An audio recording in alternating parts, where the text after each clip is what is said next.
Florence had always been a city divided, its narrow streets twisting like threads of ambition, pride, and old grudges tightly wound together. By the early years of the 15th century, it felt as if the very stones of its palaces carried the memory of rivalries that stretched back generations. Merchants, nobles, bankers, artisans, each group guarded its interests with a fierce, almost religious devotion. In the morning markets, apprentices hurried through the Piazza della Signoria with baskets of olive oil and bolts of wool. In the evenings, noble families retreated behind thick wooden doors, whispering about alliances and old enemies. And beneath all of that breathless movement, an unspoken truth lived. Florence was a city where a single rumour could change the course of history.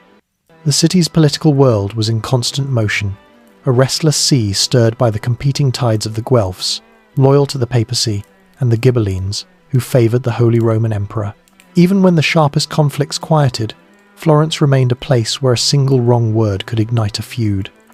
In this atmosphere of opportunity and danger, brilliance and brutality, one family began a rise so steady, so understated, that few understood what was happening until Florence itself was altered beyond recognition. Their name was Medici. They were not the wealthiest, they were not the oldest. They had no royal blood, no ancestral claim to greatness.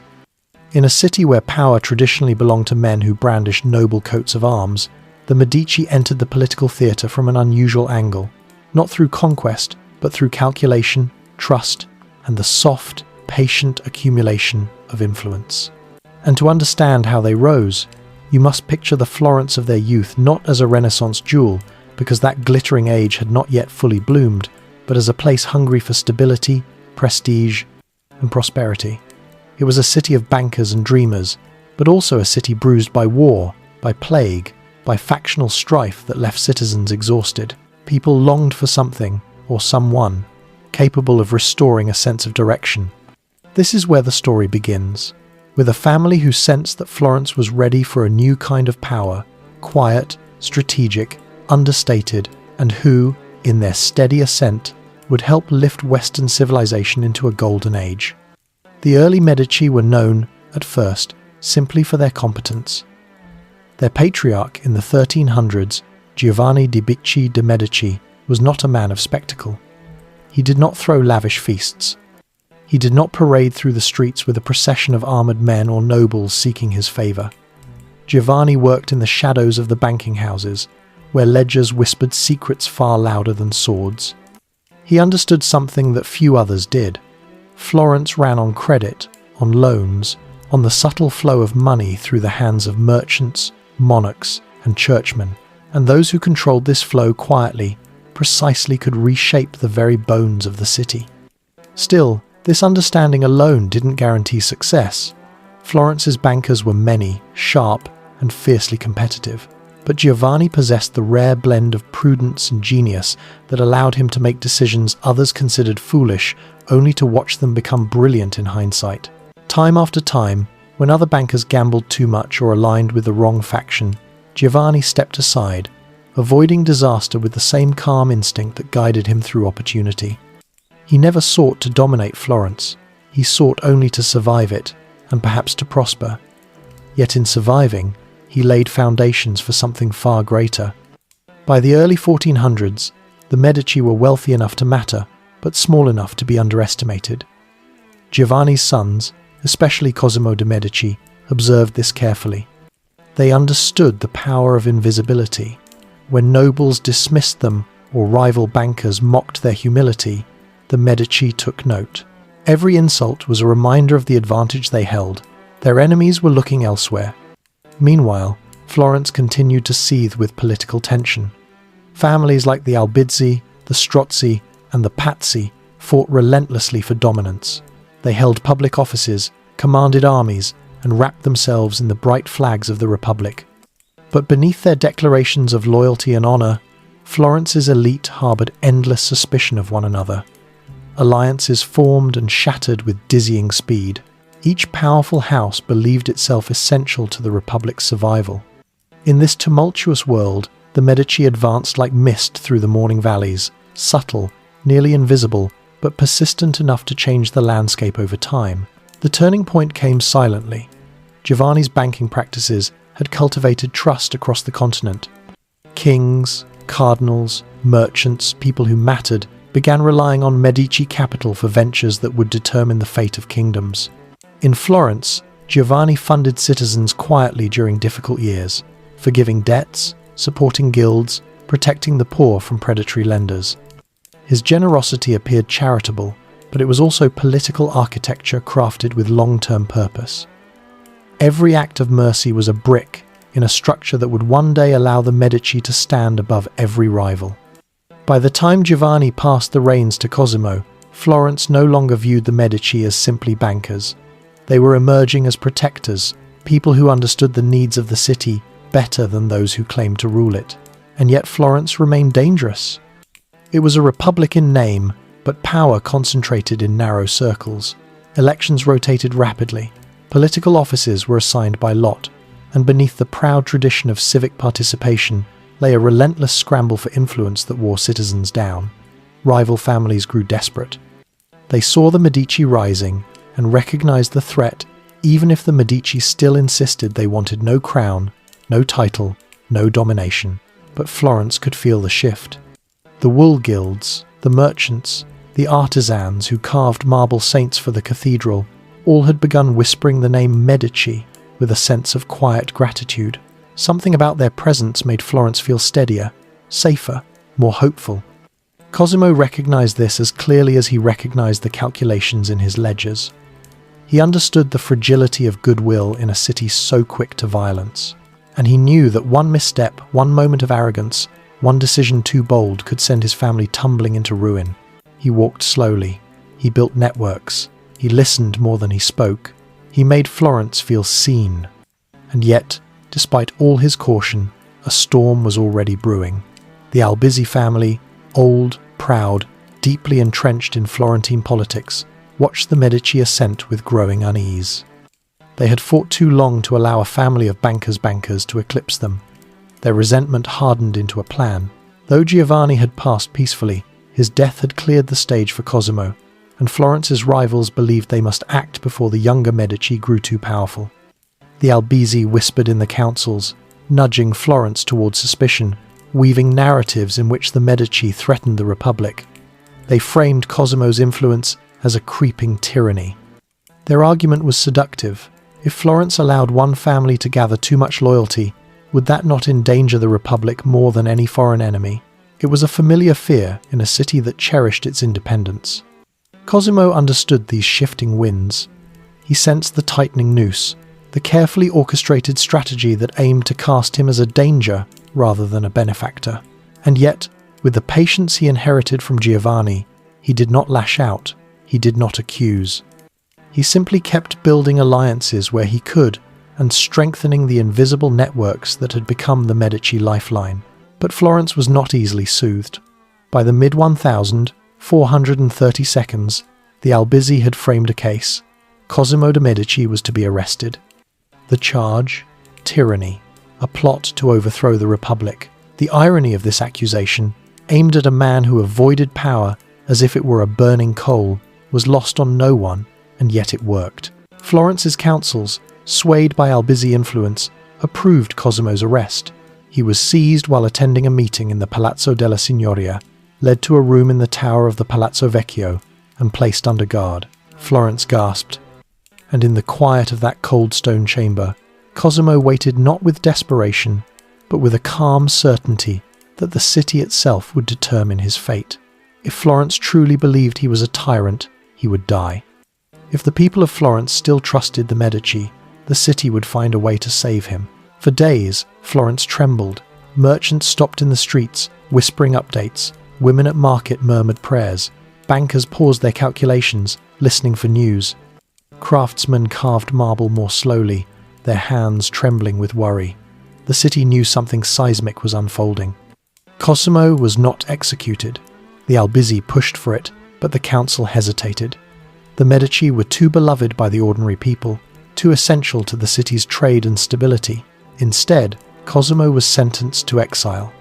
Many families had died in exile. Many had vanished, but Cosimo was not like many families. His departure from Florence was quiet, dignified.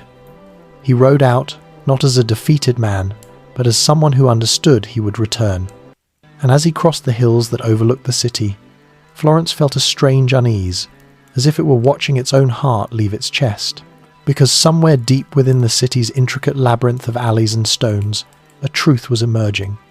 Florence needed the Medici more than the Medici needed Florence. And soon, the city would realize the cost of letting them go. When Cosimo rode into exile, Florence did not immediately understand what it had done. The Albizzi believed they had secured a victory, a clean removal of a quietly rising rival. They imagined Florence restored to their control, its councils shaped by their decisions, its treasury guided by their ambitions. But the Republic was not a creature to be commanded so easily. It was a city whose rhythm came from the pulse of its citizens, its guilds, its merchants, and the people who filled the piazzas from dawn until the moon rose above the terracotta rooftops. And the people felt the absence of the Medici like a sudden hollowing of the air. In the months after Cosimo's exile, something subtle shifted. The markets grew uneasy. Where Medici credit had once flowed generously, merchants found themselves navigating a tightening financial world. Where Giovanni and Cosimo had forgiven debts or extended terms to struggling guilds, the Albizzi and their allies demanded prompt repayment. A coldness settled over the city, nothing dramatic, just a steady hardening that made everyday life feel heavier. Outside Florence, Cosimo adapted quickly to his temporary uprooting. He settled in Venice, a city whose shimmering canals held none of Florence's bitterness. Venice understood wealth and influence. It admired quiet strategy and honoured those who shaped power with discretion rather than spectacle. Cosimo found himself welcomed, even admired, yet he did not allow comfort to dull his focus. From the moment he arrived, he began weaving a new thread of influence, one that stretched from Venetian banks to Florentine guilds, from distant monasteries to the chambers of cardinals.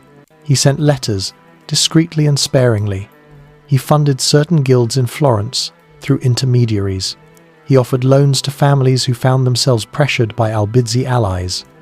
And slowly, quietly, the machinery of his return began turning, powered not by force but by gratitude. Florence, meanwhile, began to crack. The Albizzi, emboldened by Cosimo's exile, tried to push the Republic harder into their control. They raised taxes. They sought greater oversight of guilds that had enjoyed relative autonomy. They asserted their authority with increasing boldness, unaware that each stroke of pressure pushed the city further away from them. Ordinary citizens murmured dissatisfaction beneath their breaths as they passed beneath the shadow of the Palazzo Vecchio. Bankers and merchants whispered of the Medici with something like longing, recalling how the city had felt steadier, kinder, more prosperous under their watch. By the end of a year, Florence's resentment had become a quiet fire. And when the Albizzi overreached, attempting to consolidate further political offices and silence dissent, the fire, long, smouldering, finally spread. Florence called Cosimo home. At first, it was a small gesture, voices in the councils protesting the harshness of his punishment. Then, guild leaders demanded a reconsideration of his exile. Before long, a movement formed a coalition of merchants, craftsmen, minor nobles, and Medici supporters who insisted that Cosimo's removal had damaged Florence's stability. The Albizzi, sensing the shift, attempted to sway the tide again with the argument they had always relied on: fear. Fear of tyranny. Fear of a single family accumulating too much influence. But Florence no longer believed them. Too much had changed. Too many hard months had passed. When the councils finally voted, the result was unmistakable. Cosimo de' Medici was recalled. His return was not triumphant in the theatrical sense. There were no banners, no parades, no fanfares. But when he entered Florence again, riding through the city gates beneath a sky streaked with pale morning light, the streets were lined with people, ordinary citizens who watched silently, respectfully, as the man they considered a guardian came home. He gave no speeches. He offered no outward sign of triumph. But his presence brought a sense of peace Florence had not felt since his departure. From that moment forward, the Medici ascent accelerated, but still with the same subtlety that had defined the family from the beginning. Cosimo took control not through force, but through the steady strength of the Medici Bank, the quiet empire that had been expanding even during his exile. Florence's political systems remained unchanged on paper. Elections continued, offices rotated, but the invisible levers of influence shifted unmistakably into Medici hands. The Medici Bank was at the heart of this transformation.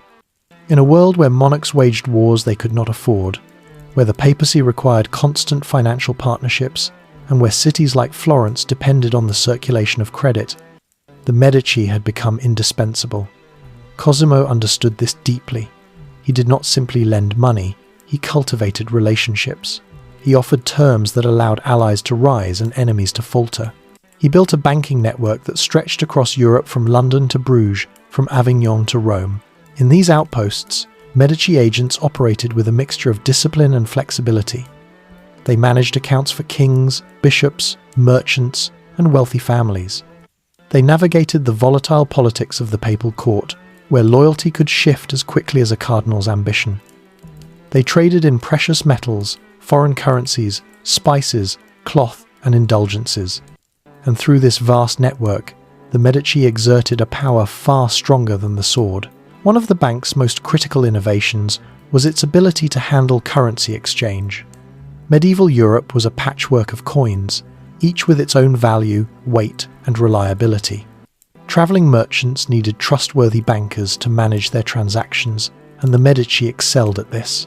They developed sophisticated accounting methods, including the double-entry bookkeeping system that allowed them to track enormous volumes of financial data with precision.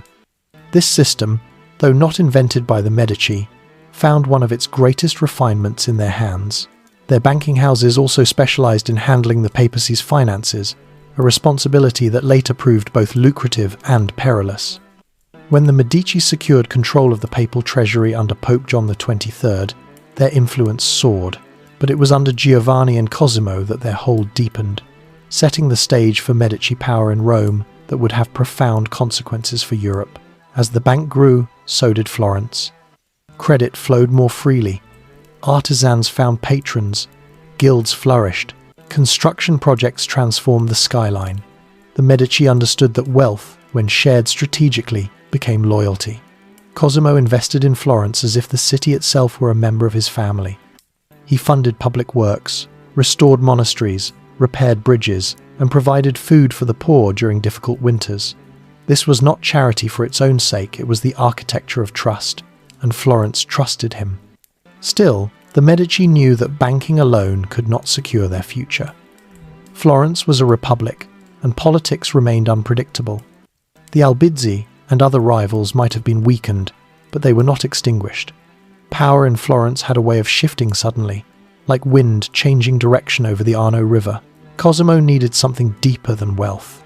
He needed Florence to redefine itself around the Medici. And so, he turned toward something the city had always loved, something capable of binding its people together, inspiring loyalty without force. Art. Cosimo's patronage did not begin with grandeur.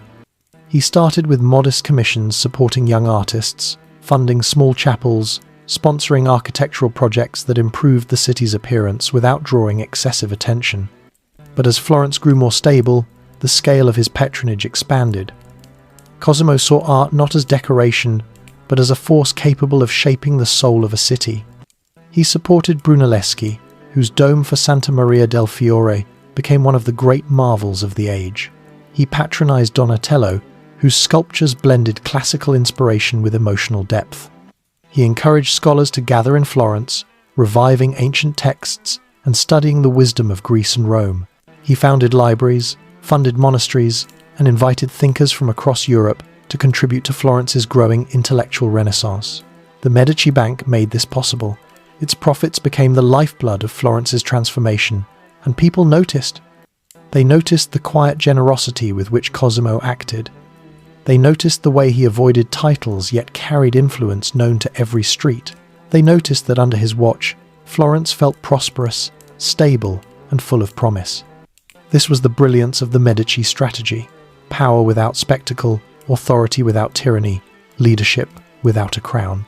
Their rivals struggled to comprehend it. The Albizzi had governed through dominance. Other noble families sought influence through intimidation or grand alliances. But the Medici operated on a different plane entirely, one in which the city grew so intertwined with their presence that Florence could not imagine life without them, and Cosimo knew exactly what he was doing.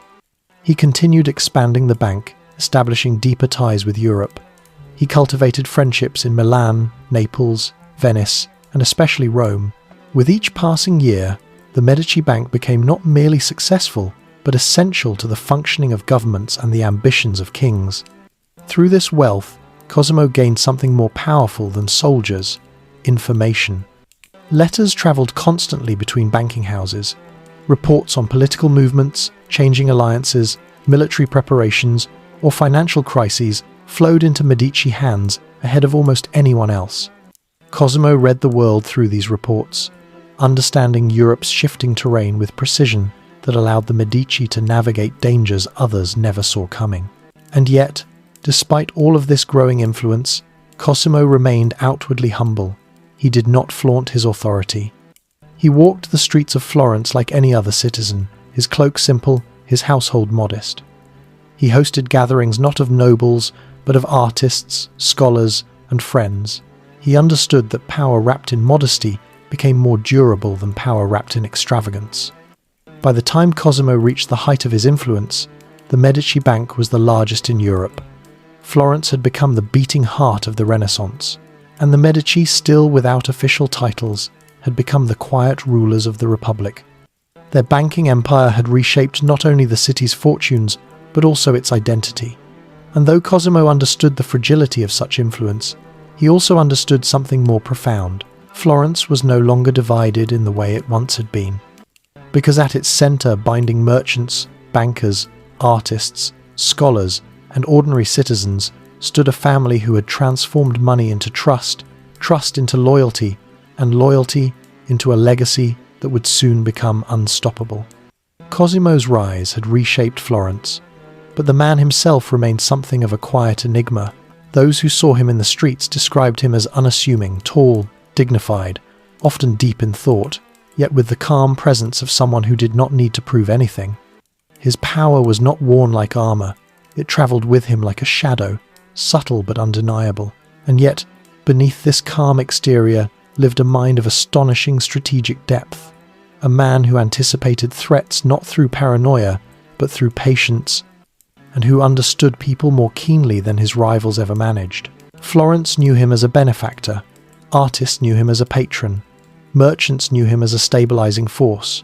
But behind every gesture of generosity was careful calculation, not born of greed but of survival, because Cosimo understood what it meant to stand on ground that could shift at any moment.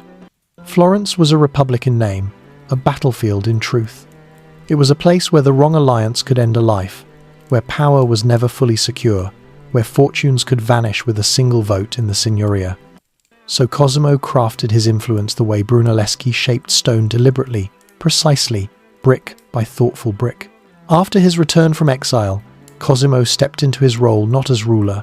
Florence had no king, but as the man through whom Florence's future increasingly passed. He did not wield authority by force. He shaped it through the quiet expectation that he was the one who could be trusted in a world where trust was scarce. Yet even with his subtlety, Cosimo faced dangers that reached far beyond Florence's walls. The rivalries of Italy's city-states, Milan, Venice, Naples, the Papal States, were shifting constantly. Wars erupted abruptly and ended abruptly. Alliances twisted into betrayals. And in this dangerous landscape, Cosimo learned that Florence needed more than his personal stability. It needed a structure, a cultural identity, something that could anchor it against the storms of politics. This understanding fueled one of the most important aspects of his leadership, the creation of a cultural renaissance that would redefine not only Florence but the entire Western world. It began with architecture. Cosimo understood the power of space, how buildings shaped not just the skyline, but the behavior of those who walked within them. When he funded Brunelleschi's projects, it was not merely to build churches or chapels, but to create an atmosphere where Florence felt safer, more noble, more connected to its past. The Pazzi and Albizzi had built fortresses, the Medici built sanctuaries. Cosimo commissioned the Medici Palace, designed by Michelangelo, a structure that embodied the Medici character, dignified but not ostentatious, elegant without being boastful. Its stone facade was simple, its lines harmonious, its atmosphere welcoming. Inside, however, it became a hub for artists, thinkers, diplomats, and scholars, an intellectual crossroads where ideas travelled faster than armies. There, Cosimo held gatherings not to flaunt his influence, but to encourage conversation. Philosophers debated Plato, scholars studied newly translated Greek manuscripts, sculptors shared designs. Architects sketched domes and arches, poets read their verses by candlelight, musicians experimented with melodies inspired by ancient modes. Florence began transforming into something no one had ever seen before, a city where art, knowledge, and commerce blended into a single, expanding force. In this environment, Cosimo became not just a political figure, but a curator of culture. He financed the San Marco monastery, working with the Dominican friar Fra Angelico, whose frescoes calm, luminous, spiritual, captured the serene intensity of faith. He funded libraries, understanding that books, not walls, would be the true fortifications of the future. He collected manuscripts from across Europe and the Byzantine world, bringing the wisdom of ancient philosophers into a city eager to rediscover its classical roots. And as minds opened, so did Florence's ambition. Artists flourished. Donatello, supported by Cosimo, created sculptures that breathed with startling humanity, figures whose faces bore the traces of real lives and inner thoughts. Brunelleschi completed the dome that would crown Santa Maria del Fiore, a feat so daring that many believed it was impossible until the moment it stood completed against the sky. Alberti, Ghiberti, and countless others found patrons in the Medici or in those who wished to emulate them. Cosimo knew that art did something politics alone could never accomplish. It united people. It gave Florence pride that transcended factional lines. It softened old rivalries, at least for moments, beneath the awe of shared beauty. It made the city feel like a place where something extraordinary was unfolding, a place worth defending. Yet even as Cosimo wove this tapestry of culture, he never lost sight of the realities of power. Florence's political system was complex, fragile, and easily manipulated. Offices rotated by lot every 2 months, guilds held enormous sway, and beneath the appearance of republican governance, alliances shifted constantly. The Albizzi had fallen, but other families, Strozzi, Pazzi, Soderini, watched the Medici with cautious eyes. Cosimo managed these tensions with grace. He avoided public office when he could, preferring influence behind the scenes. He chose allies carefully, always ensuring they came from different guilds, different social classes, different parts of the city. He controlled the selection of councils not through overt manipulation, but through networks of loyalty built from years of generosity and fair dealing. His enemies accused him of tyranny, but tyranny had no quietness in it. Cosimo's influence was real immense, in fact, but it flowed through Florence in the same way the Arno River moved beneath its bridges, steadily, powerfully, shaping the land without announcing itself. And yet, as he aged, a new challenge emerged. Florence was changing faster than any one man could predict. Its artistic brilliance, political tensions, and economic reach drew the attention of neighbouring powers. The Sforza of Milan, the Aragonese rulers of Naples, the ambitious popes in Rome, all watched Florence with a mixture of admiration and suspicion. A wealthy, culturally vibrant city without walls of allegiance could be a prize or a threat. Cosimo knew that the Republic needed strong alliances to survive. He began forming friendships with leaders across Italy, acting as mediator during conflicts, offering financial support when needed, and positioning himself as a trusted advisor in moments of crisis. His greatest diplomatic achievement came during the power struggles between Milan and Venice. Cosimo understood that Florence's survival depended on balance. If Milan became too strong, Florence would be overshadowed. If Venice dominated northern Italy, Florence could lose critical trade access. So Cosimo advocated for peace, negotiating agreements that allowed Florence to maintain its independence while still benefiting from economic opportunities. His diplomacy was not always perfect, nor was it entirely selfless, but it was rooted in the belief that Florence must remain free not just from foreign domination, but from the internal fractures that had once brought it to the edge of ruin. And beneath all of this political maneuvering, Florence continued to evolve into the cultural centre of Europe. Cosimo's patronage extended to the Platonic Academy, led by Marsilio Ficino, whose translations of Plato ignited a philosophical revival. Ficino's circle debated the nature of love, virtue, the soul, and the cosmos ideas that seeped into the artwork and literature of the age, adding layers of depth that distinguished the Florentine Renaissance from anything that had come before. Cosimo did not attend every gathering. He did not claim credit for every achievement, but he funded them, encouraged them, protected them. He believed that the future belonged to those who understood the past, not merely as memory, but as inspiration. Yet even as Florence blossomed, Cosimo could feel the weight of mortality approaching. Age softened his movements, though not his mind. His hair greyed, his voice grew quieter, though it retained its steadiness. He spent more time in contemplation in gardens, in the library he had cultivated, in the quiet chambers of San Marco, where Fra Angelico's frescoes invited reflection. He thought often of Giovanni, his father, and the lessons he had learned: humility, prudence, mercy. And he wondered what Florence would become after he was gone. Because the truth was simple, though few dared speak it, Cosimo had become the anchor of Florence. Without him, the city risked drifting again into the dangerous waters of rivalry and ambition. So he prepared. He ensured that his son, Piero, was educated not only in banking and politics, but in the subtler arts of governance: listening, patience, discretion.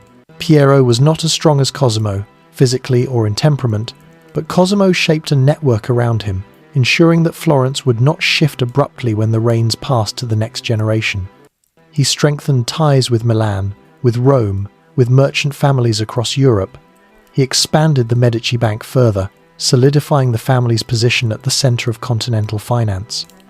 And he continued his patronage, commissioning works of architecture and art that would long outlast any political office.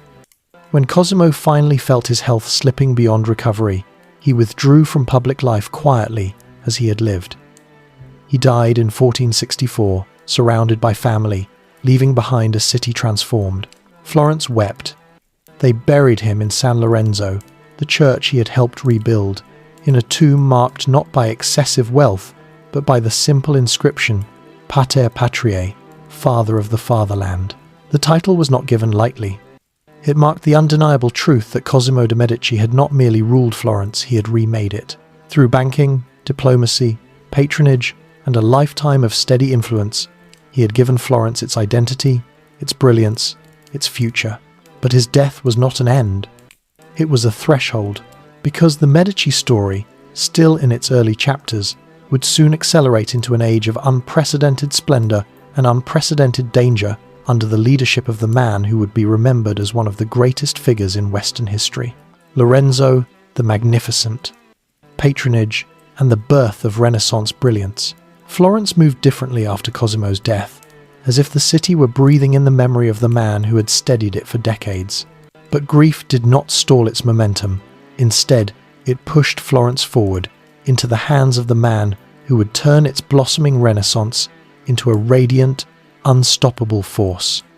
Lorenzo de' Medici, Cosimo's grandson, stepped onto the stage of history not through conquest or calculation, but through the sheer, disarming brilliance of his mind and spirit. He inherited not only the Medici wealth, but something rarer: the trust of Florence, earned over generations by Giovanni's prudence, Cosimo's wisdom, and Piero's careful stewardship. From a young age, Lorenzo displayed qualities that set him apart. He was not the quiet strategist his grandfather had been, nor the cautious observer his father embodied. He had a magnetism that drew people to him, a fearlessness shaped not by arrogance, but by an instinct for leadership that unfolded naturally in every gesture he made. He wrote poetry infused with emotion and insight. He debated philosophers with ease. He understood the delicate rhythm of politics, and he possessed an eye for beauty that eclipsed everything Florence had known before. Where Cosimo had quietly guided artists and thinkers, Lorenzo opened his arms to them. He transformed what was already a flourishing cultural environment into something richer, more vivid, more daring. Under Lorenzo's patronage, Florence radiated with the energy of rebirth, attracting talent from every corner of Europe. His palace became a sanctuary of imagination, where artists, philosophers, statesmen, and scholars moved freely without fear of censorship, suspicion, or limitation. It was in these lively gatherings that the sparks of the Renaissance caught fire. Lorenzo's era began with decisive acts that set the tone for everything that followed. He secured alliances, soothed tensions within the Republic, and projected a confidence that settled the city after the uncertainty following Cosimo's passing. Yet it was not political maneuvering that elevated him above his predecessors. It was his instinctive understanding that art was not merely decoration, but the language through which Florence would define its identity. He drew young artists into his circle with the warmth of a friend and the wisdom of a mentor. He encouraged them not only to master their craft, but to explore ideas, perspectives, and emotions.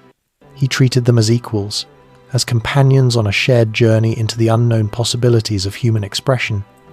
And in doing so, he fostered the talents of figures who would reshape the world. Michelangelo Buonarroti was perhaps the most extraordinary of them all.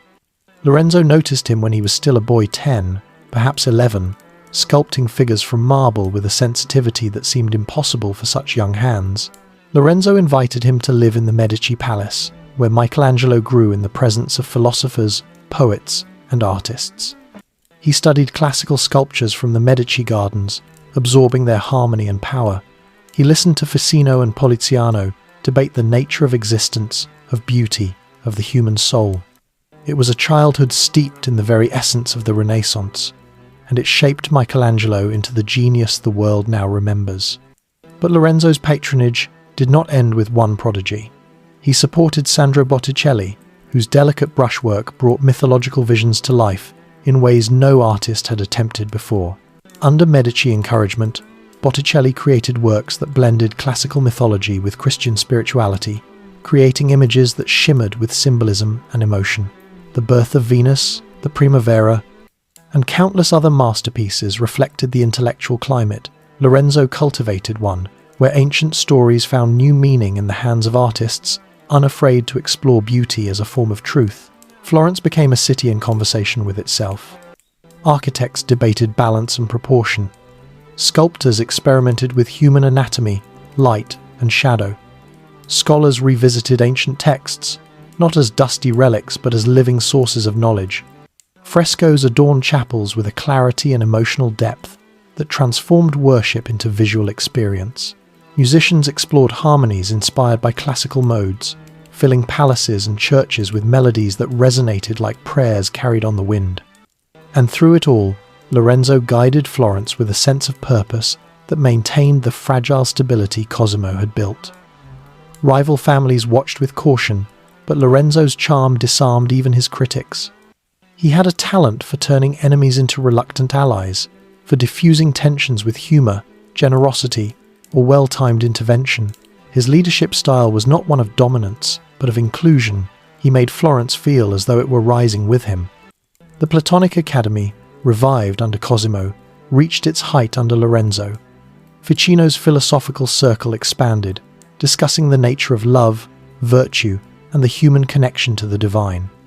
Their ideas spread into art and poetry, infusing the Renaissance with a spiritual and intellectual soul that distinguished it from mere revival of ancient styles. Lorenzo himself participated in these discussions, offering insights with a poet's sensitivity and a statesman's clarity. His support extended beyond the arts and philosophy. Lorenzo worked tirelessly to secure peace in a peninsula perpetually on the brink of war. The balance of power in Italy was delicate.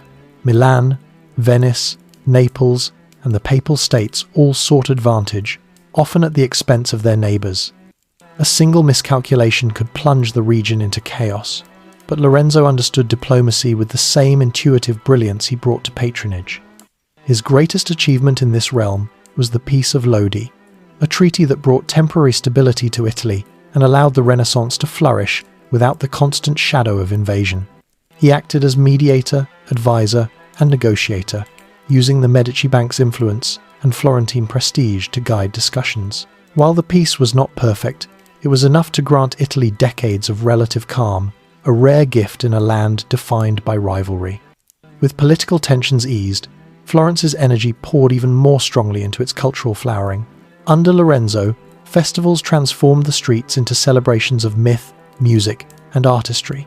Poets recited verses beneath flags embroidered with Medici symbols. Actors performed elaborate plays inspired by ancient comedies. Sculptures appeared in public squares, libraries expanded, and new chapels glowed with frescoes that captured the human spirit with tender detail. Lorenzo himself participated in these festivities, wearing costumes adorned with flowers or laurel leaves, weaving himself seamlessly into the life of the city he loved. But brilliance often attracted shadows. For all Lorenzo's influence and generosity, there were those who resented the Medici power, those who believed the Republic was slipping into disguised tyranny. Among these families, the Pazzi nursed their grievances most intensely. Wealthy and proud, they watched the Medici rise with growing outrage, believing themselves overlooked and displaced. Their resentment deepened into conspiracy, one that would soon erupt in a moment of violence that shook Florence to its core. Yet even before that fateful day, signs of tension flickered at the edges of Florence's radiant cultural landscape. Rival factions whispered in hidden chambers. Foreign powers sought opportunities to break Medici influence. The Pope himself, Sixtus IV, harbored ambitions that clashed with Lorenzo's interests, especially as the Medici Bank hesitated to finance papal ventures that threatened Florence's stability. Alliances shifted beneath the surface, invisible to many but clear to Lorenzo, who read the political landscape with the same sensitivity he brought to poetry. He knew danger was approaching, but he did not allow fear to interrupt the Renaissance unfolding around him. He continued to fund artists, scholars, and civic projects. He expanded libraries, repaired roads, and supported hospitals. He invested in Florence's future not merely to secure Medici power, but because he believed the city's destiny was intertwined with its cultural flourishing. And in this period, the Medici Palace became a microcosm of the Renaissance. Its halls echoed with footsteps of thinkers from across Europe. Its gardens displayed sculptures that blended classical ideals with contemporary emotion. Its dinners brought together merchants, diplomats, poets, and philosophers who exchanged ideas over roasted meats, figs drizzled with honey, and wines pressed from Tuscan grapes. These gatherings were more than social events, they were incubators of creativity. Here, Michelangelo studied the muscles in ancient statues while listening to debates about the nature of the soul. Botticelli absorbed the philosophical arguments of Ficino and Poliziano, transforming them into paintings filled with allegory and emotional resonance. Young poets practiced their craft under Lorenzo's guidance, shaping verses that blended classical forms with new humanist ideas. Florence became a living dream. But beneath this dream, the pressures of political reality continued to build. The Medici Bank, though powerful, faced challenges as papal demands grew increasingly aggressive. Partnerships with foreign rulers became strained. The Pazzi intensified their plotting, forging alliances with those who wished to break Medici dominance. Yet Lorenzo, ever perceptive, continued to move with grace. He strengthened ties with ordinary citizens by funding public works. He supported the wool and silk guilds, ensuring economic prosperity reached beyond elite families. He opened the Medici Gardens to young artists, allowed scholars free access to the family library, and committed resources to education, believing that knowledge, once ignited, could not easily be extinguished. His leadership was not perfect. He made enemies, miscalculations, and choices that would echo long after his death. But his vision for Florence was unwavering: to create a city where beauty, knowledge, and human potential flourished together in harmony. By the late 1472, Florence stood at the height of its cultural ascent. Sculptors carved marble into breathtaking forms. Painters filled chapels with light. Architects designed structures that balanced proportion and emotion. Poets wrote verses that sparked admiration across Italy. And through it all, the Medici Palace beat like a heart, pulsing with the energy of ideas that would shape civilization itself. Then, on a Sunday morning in April of 1478, as bells rang through the city and sunlight streamed through the windows of the Duomo, Florence stepped blindly toward a moment that would define the fate of the Medici and forever alter the path of the Renaissance. Lorenzo, the Magnificent's golden age. The morning that would shatter Florence began like any other sunlight spilling over the terracotta rooftops, merchants opening their shops along the Via dei Calzaioli, and the great bronze doors of the Cathedral of Santa Maria del Fiore swinging wide for Sunday Mass. But long before the bells tolled, long before Florence gathered in the Duomo beneath the vast shadow of Brunelleschi's dome, the threads of an assassination plot had already been pulled tight.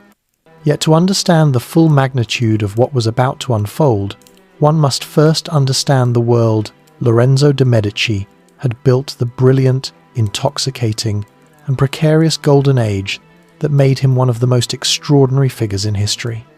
Lorenzo had stepped into leadership not with the reserved caution of Cosimo or the fragile diplomacy of Piero, but with a kind of effortless authority. He was young, only 20 in 1469, when he inherited the Medici responsibilities alongside his brother, Giuliano. But even at that age, he carried himself with the poise of someone born to guide Florence, born to inspire it, born to gather people around him with the gravity of a celestial body pulling stars into orbit. His charisma wasn't loud, it wasn't forced. It was quiet and compelling, a steady flame in the city's heart that cast light on everything it touched. He possessed the rare ability to see beauty where others saw only the ordinary. Where some saw marble, he saw figures waiting to be freed.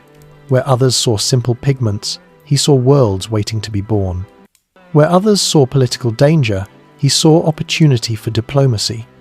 His mind moved with the rhythm of poetry, his words carried the softness of a lute, and yet his decisions had the force of iron beneath velvet. With Lorenzo at the helm, Florence entered a period of such extraordinary cultural splendor that historians still struggle to capture it fully. It was not merely a time of artistic brilliance, but a moment when every corner of the city seemed to catch fire with imagination. Under his watch, Florence was a symphony, each part working together to create something that astonished the world. His patronage extended to painters, sculptors, philosophers, architects, musicians, poets, and scientists. And unlike rulers who sponsored art merely to glorify their power, Lorenzo nurtured creation for the sake of creation itself. He wanted Florence to be the capital of thought, of invention, of wonder. He brought musicians into his home to experiment with harmonies inspired by ancient Greek modes. He funded theatrical performances that blended classical myths with Christian allegory. He encouraged architects to experiment with new geometries, pushing the boundaries of what a building could be. He supported mathematicians who studied perspective, astronomers who observed the heavens, and scholars who translated ancient texts. His palace became a living academy. Sculptors like Andrea del Verrocchio, painters like Botticelli, and young talents from the countryside, Michelangelo among them, came to the Medici gardens to study classical statues and sketch the human form with a precision Europe had not possessed since the days of Athens and Rome. In these intimate gatherings, artists debated ideas that would ripple across centuries. They discussed the nature of human dignity, the anatomy of emotion, and the struggle between earthly desire and divine aspiration. Florence itself became a canvas. Workshops spilled into the streets, frescoes blossomed on chapel walls. Bridges, palaces, and public squares transformed under the guidance of architects who sought beauty in balance and proportion. And through it all, Lorenzo wandered the city not as a distant ruler, but as a participant speaking with artisans, attending festivals, reciting poetry in the evenings, as friends gathered with glasses of dark, sweet wine. It was a golden age born not from conquest, but from vision. But golden ages never exist without shadows. The Medici influence growing, glowing, unmistakable, deepened resentment among those who believed Florence was slipping from its republican foundation into the hands of one family. And no family felt this resentment more intensely than the Pazzi, whose wealth equaled the Medici, but whose political influence had been steadily overshadowed by Lorenzo's brilliance. Yet envy alone could not fuel a conspiracy powerful enough to threaten the Medici. The Pazzi needed allies, and they found them in unexpected places, within Florence itself, within Italy's shifting political alliances, and even within the highest reaches of the Church. Pope Sixtus IV, a man of ambition and appetite, had grown wary of Lorenzo's expanding influence. When the Medici Bank refused to finance certain papal ventures, particularly those involving territorial ambitions in central Italy. Resentment simmered. The Pope saw Lorenzo as an obstacle, one that needed to be removed or at least humbled. The stage was set for betrayal.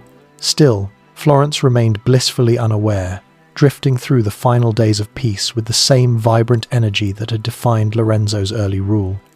The Piazza della Signoria bustled with market stalls.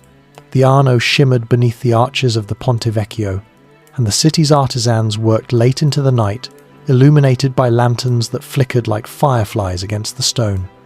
In the Medici Palace, preparations were underway for celebrations, banquets, poetry readings, musical performances, because Lorenzo believed that joy itself could shape a city's destiny. He believed Florence should feel alive, even in uncertain times.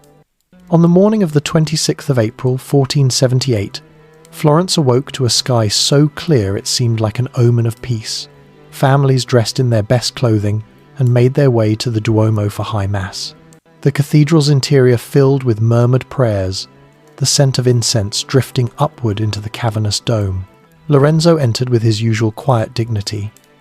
Giuliano, always the more playful of the two brothers, arrived minutes later, smiling warmly at friends who greeted him. He was beloved in Florence, handsome, joyful, a symbol of the Medici's youthful spirit. The pews filled. The choir began a gentle hymn, and then, as the priest lifted the consecrated host, the world shattered. Knives flashed. Screams broke loose. Giuliano was struck first, stabbed repeatedly, collapsing onto the marble floor, his blood spreading like dark wine beneath him. Conspirators surged toward Lorenzo, their blades poised to end the Medici line in one orchestrated moment. But Lorenzo, in a movement both instinctive and astonishingly calm, raised his arm to block the attack. A blade sliced his skin, but he turned, pushed through the crowd, and escaped into the sacristy where loyal friends barricaded the door. Outside, chaos erupted. The Pazzi conspirators shouted for Florence to rise against the Medici. They expected the city to join them, to greet them as liberators. But Florence did not rise. Florence roared. Citizens surged into the streets, calling for vengeance. Bells tolled like thunder. The conspirators were hunted, dragged from hiding, executed without ceremony. The body of Francesco de Pazzi was hung from the Palazzo della Signoria, swinging above the crowd as a symbol of betrayal's fate. And Lorenzo, wounded, grieving, and transformed, stepped out of the cathedral not as a man merely governing Florence, but as a symbol Florence had chosen to protect. In that moment, the city made its decision. The Medici were not tyrants. They were Florence. Lorenzo emerged from the Pazzi conspiracy with a kind of solemn power. He had lost his brother, his friend, his companion in life, and the grief carved new lines into his face. But he channeled that grief into something fierce and resolute. He understood now that his leadership was not a privilege, it was a responsibility, one that carried the weight of the city's future. In the months that followed, Lorenzo navigated a storm unlike any Florence had ever faced. The Pope excommunicated him. Florence faced threats from Naples. Enemies gathered around the city like wolves circling prey. But Lorenzo did not retreat. He did something very few leaders in history have dared. He walked directly into the jaws of danger. He travelled to Naples alone, unarmed, without any guarantee of safety to negotiate with King Ferrante, a ruler known for ruthlessness. People expected Lorenzo to be imprisoned or executed. But Lorenzo's charm, intellect, and courage turned the tide. His diplomacy secured peace where armies would have failed. Florence was spared war, and Lorenzo returned home not only as its leader, but as its protector. This was the Golden Age in its fullest form, an era shaped not by comfort, but by resilience. Where others would have collapsed under pressure, Lorenzo rose stronger. He expanded his patronage even as political threats lingered. Botticelli painted the ethereal birth of Venus. Michelangelo grew in skill, carving forms that carried the weight of divine intention. Scholars reached new heights of philosophical insight. Poets wrote verses that danced between joy and sorrow. Architects transformed Florence into a living gallery. Lorenzo married diplomacy with creativity, poetry with power, philosophy with governance. His leadership blended intellect and emotion in a way no ruler before him had accomplished. Under his guidance, Florence became the beating heart of the Renaissance, a city where beauty, reason, passion, and invention flourished in perfect harmony. And yet, as the 1,480 seconds unfolded, Lorenzo began to feel the limits of his strength. The Medici Bank faltered under the weight of debts and mismanagement. The political climate darkened as rival powers grew bolder. The fragile peace he had crafted trembled beneath forces beyond even his control. But he continued to shape Florence with unwavering devotion. He established the University of Pisa. He supported efforts to improve the city's water supply. He funded public projects, festivals, and religious institutions. Even when his finances strained, he found ways to keep Florence alive with the energy of creation. His home became a sanctuary of art until the very end, a place where Botticelli could still bring sketches for approval, where philosophers gathered for late-night debates, where poets recited verses by candlelight, while Lorenzo listened with the serenity of someone who understood the power of words. But brilliance often burns too intensely to last. Lorenzo fell ill in his early 40s. Physicians tried herbs, baths, prayers, everything they knew, but Lorenzo had lived a life of passion and responsibility that had carved too deeply into his spirit. On the 8th of April 1492, surrounded by family and friends, Lorenzo closed his eyes and left the world he had illuminated with such radiance. Florence wept again, not only for a leader, but for the man who had given the city its soul. His death marked the end of a golden age, and in the silence that followed, Florence braced itself for the tremors of change that would soon echo across Italy and beyond. For Lorenzo had been a shield. Without him, the Renaissance glimmered with uncertainty, and the Medici, for all their brilliance, had never faced a more dangerous world than the one that awaited them now. Daggers in the Duomo, the Pazzi conspiracy. Florence did not return to normal after the murder of Giuliano de' Medici. It could not. The blood spilled beneath Brunelleschi's great dome lingered in the consciousness of the city like a wound that refused to heal. The cathedral, once a sanctuary of reverence and awe, now carried the memory of knives glinting in sacred light. The Duomo became not only a place of worship, but a reminder of how fragile peace could be when ambition and envy found willing hands. Though the conspirators had been punished, though the bodies of the Pazzi swung from the Palazzo della Signoria, the consequences of that morning were far from over. Lorenzo understood this immediately. He had survived the daggers aimed at his chest, but Florence had stepped into a storm far greater than any the Medici had yet faced. The conspiracy had not been a simple act of revenge or rivalry. It had been a coordinated strike with political, financial, and spiritual layers. The Pope's nephew, Girolamo Riario, had played a role. The Archbishop of Pisa, Francesco Salviati, had been a conspirator. Foreign powers had offered their silent blessings, hoping a weakened Florence would become ripe for influence. The Pazzi had been violent instruments, but the hands wielding them were powerful, and they were not finished. In the days that followed the assassination attempt, Florence braced for what many feared would come next, a war whose purpose was not merely to punish the Medici, but to wrest Florence from their influence forever.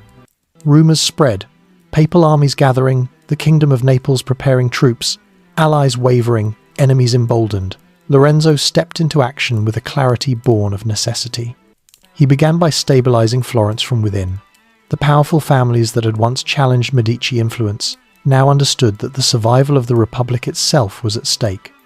Even former rivals rallied around Lorenzo, for the alternative was devastation. The guilds pledged loyalty, merchants offered funds, citizens stood prepared to defend their city. Yet loyalty was not enough to withstand the combined forces of Naples and the papacy. Pope Sixtus IV excommunicated Lorenzo and placed Florence under interdict, cutting it off from the sacraments, an act meant to isolate the city spiritually and politically. The Pope demanded that Florence surrender Lorenzo, promising clemency in exchange for his life. Florence refused. If the Pope sought to fracture the city's unity, he failed. The attempt only bound Florence more tightly to its wounded leader. As troops advanced toward Tuscany, Lorenzo recognized that Florence could not endure a prolonged conflict, not without the risk of destruction that would undo everything he and his predecessors had built. The Medici had protected the Renaissance, nurtured it, sustained it, and Lorenzo understood that the survival of Florence meant the survival of that cultural flame. So he made a decision almost unthinkable. He would go to Naples himself. It was an act bordering on madness in the eyes of his council. The King of Naples, Ferrante, was notorious for his ruthlessness. Few who displeased him left Naples alive. He was a ruler capable of employing charm and cruelty in equal measure, a man whose dungeons were whispered about across the peninsula. Lorenzo, unarmed and accompanied by only a small retinue, travelled directly into the heart of danger, driven by the belief that diplomacy, true, fearless diplomacy, was Florence's only hope. The journey south was long, winding through rugged hills and coastal roads. At every town, citizens hailed him not as a ruler, but as a man carrying the fate of his city on his shoulders. Word spread like wildfire. Lorenzo il Magnifico had chosen negotiation over war, courage over flight. When he reached Naples, the atmosphere shifted. The city was beautiful, sunlit harbours, bustling markets, the scent of the sea heavy in the air, but beneath its exterior lay a sharp and unpredictable tension. Ferrante awaited him with an air of calculated hospitality. The king wanted Florence subdued. Lorenzo wanted Florence spared. Their meetings stretched across days, conversations testing boundaries, probing intentions, seeking a path that allowed each man to retain dignity while stepping back from the brink of conflict. Lorenzo spoke not as a subject but as an equal. He appealed to Ferrante's reason, his pride, his long-term interests. He offered symbolic gestures of reconciliation without surrendering Florence's autonomy, and slowly, impossibly, he succeeded. Ferrante agreed to withdraw his support for papal aggression. Florence would not be invaded. War would end. The Pope, pressured by shifting political winds, reluctantly stepped back from his most extreme demands. Lorenzo returned to Florence not simply as a survivor of the Pazzi daggers, but as the man who had saved the Republic through intellect and courage that no blade could cut. Florence embraced him with awe. The streets overflowed with citizens celebrating his safe return. Bells rang from towers, merchants threw coins into the air, artists painted him as a hero of reason, a protector of the city's spirit, but the consequences of the conspiracy lingered like a stain. The Medici Bank, already strained by years of risky loans and political entanglements, now faced increasing pressure. Papal hostility led to the removal of Medici control over the papal treasury, one of the bank's most vital assets. Financial cracks widened. Branches across Europe struggled with debt, mismanagement, and the complexities of shifting alliances. Lorenzo, despite his brilliance, could not repair every fracture. The Medici Bank's decline continued, cancerous and quiet. Yet even as their financial empire eroded, their political and cultural influence reached unprecedented heights. Because Florence, after the Pazzi plot, saw the Medici with new eyes. They were not merely wealthy patrons or skilled leaders, they were the shield that protected the Republic from the ambitions of larger, more powerful forces. The Medici had inherited Florence's loyalty, not through fear, but through sacrifice. Giuliano's blood had cemented that bond, and Lorenzo's diplomacy had saved the city from ruin. It was this unity, this merging of identity between Florence and its leading family that allowed Lorenzo to usher in the final, most brilliant phase of the Renaissance. His patronage deepened rather than diminished. He commissioned works that blended mythological elegance with philosophical depth. Botticelli's paintings reached new heights of expressive beauty. Michelangelo continued his studies, absorbing influences that would later define the marvels he crafted for Rome. Poets and philosophers flocked to Florence, eager to join the intellectual orbit Lorenzo cultivated. Festivals grew grander, architecture blossomed, music flourished. And all of this was infused with a melancholy that outsiders could not see, but that Lorenzo understood intimately, the knowledge that beauty was shielding a city from the fractures spreading beneath its surface. As Florence enjoyed its cultural peak, the seeds of new challenges were being planted. Girolamo Savonarola arrived in the city, a Dominican friar whose sermons would one day shake Florence with puritanical fervour. The foreign powers that had threatened Florence before continued to shift, forming alliances and rivalries that would eventually alter the Medici fate. And as Lorenzo aged, his health weakened, the toll of stress and responsibility carving deeper into him with each passing year. But none of those shadows had yet overtaken Florence. In the aftermath of the Pazzi conspiracy, the city stood united, radiant, defiant. Lorenzo believed that Florence's strength came from its culture, from the collective imagination of its people, and so he poured what remained of the Medici wealth into ensuring that Florence would remain a sanctuary of beauty even in times of political darkness. He revitalized the University of Pisa, ensuring the next generation of thinkers had a place to grow. He established new schools, libraries, and academies. He supported scientific study, believing that understanding the natural world was a path to enlightenment as essential as understanding the human heart. His home remained open to artists and scholars, even as financial pressures tightened around him. He read poetry late into the night, his candles flickering as he worked to complete verses of his own. He corresponded with kings and popes, while carving out hours for philosophical debate with Marsilio Ficino. He found solace in beauty, even as pain gnawed at his body and political uncertainty pressed against him like a tightening band. The golden age he created was not effortless. It was born of resilience, sacrifice, and an abiding love for Florence that few rulers in history have possessed for their cities. And yet, for all his brilliance, Lorenzo could not freeze time. The 1,480 seconds marched forward relentlessly. His health faded. The Medici Bank faltered. Foreign threats remained. Florence trembled at the edges, though Lorenzo shielded its heart as long as he could. When he died in 1492 at the age of 43, the city mourned not only its leader, but the light that had illuminated its world. His death marked the end of an era and the beginning of turbulence Florence was not prepared to face without him. For Lorenzo had been the anchor, the guide, the soul of the Renaissance, and without him, the forces gathering beyond the city's walls, and within them, would soon bring Florence into a storm that would test the Medici legacy more severely than ever before.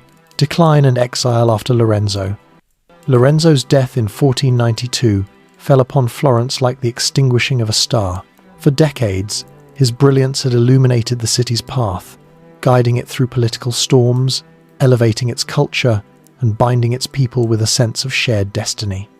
When he closed his eyes for the final time, Florence did not simply lose a leader, it lost its center of gravity. The quiet stillness that followed his passing felt unnatural. Streets that once echoed with festivals and debate grew subdued. Workshops kept their doors open, but the laughter of apprentices sounded strained. Even the Arno River, which Lorenzo loved to walk beside during moments of solitude, seemed to flow more heavily beneath the stone arches of its bridges. Florence had been held together by the force of his personality, his diplomacy, and the almost mystical trust its citizens placed in him. Without him, the city teetered. And as with any great change, the vacuum created by his death invited forces eager to reshape Florence in their own image. The first of these forces emerged from within the Medici family itself. Lorenzo's eldest son, Piero de' Medici, inherited both his father's mantle and the impossible expectations that accompanied it. But Piero was not Cosimo, he was not Lorenzo. He did not possess their gravitas, their strategic brilliance, or their ability to understand the intricate balance of strength and subtlety required to guide Florence. Piero had been raised amid luxury, surrounded by the greatest minds and artists of the age, but without the quiet hardships that had shaped Cosimo's patience or the intense pressures that had forged Lorenzo's political instincts. He was young, barely 21, and prone to impulsive decisions. He sought affirmation where his father had exuded confidence. He demanded loyalty where Cosimo had earned it. Florence watched him uncertainly, sensing the fragile edges of his leadership. Yet the challenges awaiting Piero required not only strength, but foresight, and fate had given him little time to prepare. Beyond Florence's walls, Europe was shifting. Winds of change blew from France, where King Charles VIII dreamed of conquering Naples and expanding French influence in Italy. Across the peninsula, rulers eyed one another with suspicion. Old alliances crumbled, new ones formed in haste. The political landscape was volatile, and Italy, divided into feuding city-states, was particularly vulnerable. Lorenzo had kept Florence safe with diplomacy and personal relationships cultivated through years of effort. Piero had no such foundation, and when Charles VIII turned his ambitions toward Italy in 1494, Florence stood dangerously exposed. The French king crossed the Alps with a massive army equipped with the newest artillery, trained with ruthless discipline, and driven by a vision of conquest that made him seem unstoppable. Cities fell before him. Rulers yielded or fled. Italy trembled. In the face of this threat, Piero had two choices. He could negotiate with France from a position of strength, as Lorenzo had done with Naples, or he could resist, aligning Florence with other Italian powers who sought to repel the invaders. Instead, he chose a third path, one that neither defended Florence nor preserved its dignity. He surrendered. In a hurried, panicked effort to secure peace, Piero travelled to Charles VIII's camp and accepted humiliating terms that ceded forts, territories, and strategic positions without negotiation. Florence, he claimed, would comply with French demands. It was a decision so shocking, so disastrous, that even those who had supported the Medici for generations recoiled in disbelief. News spread quickly through Florence. Piero had yielded the city's defences without a fight. Piero had dishonoured the Republic. Piero had betrayed the memory of Lorenzo. Anger ignited. Crowds gathered in the streets, shouting against the Medici. The Signoria, the governing council of Florence, denounced Piero's actions. Former allies turned away. Enemies saw an opportunity.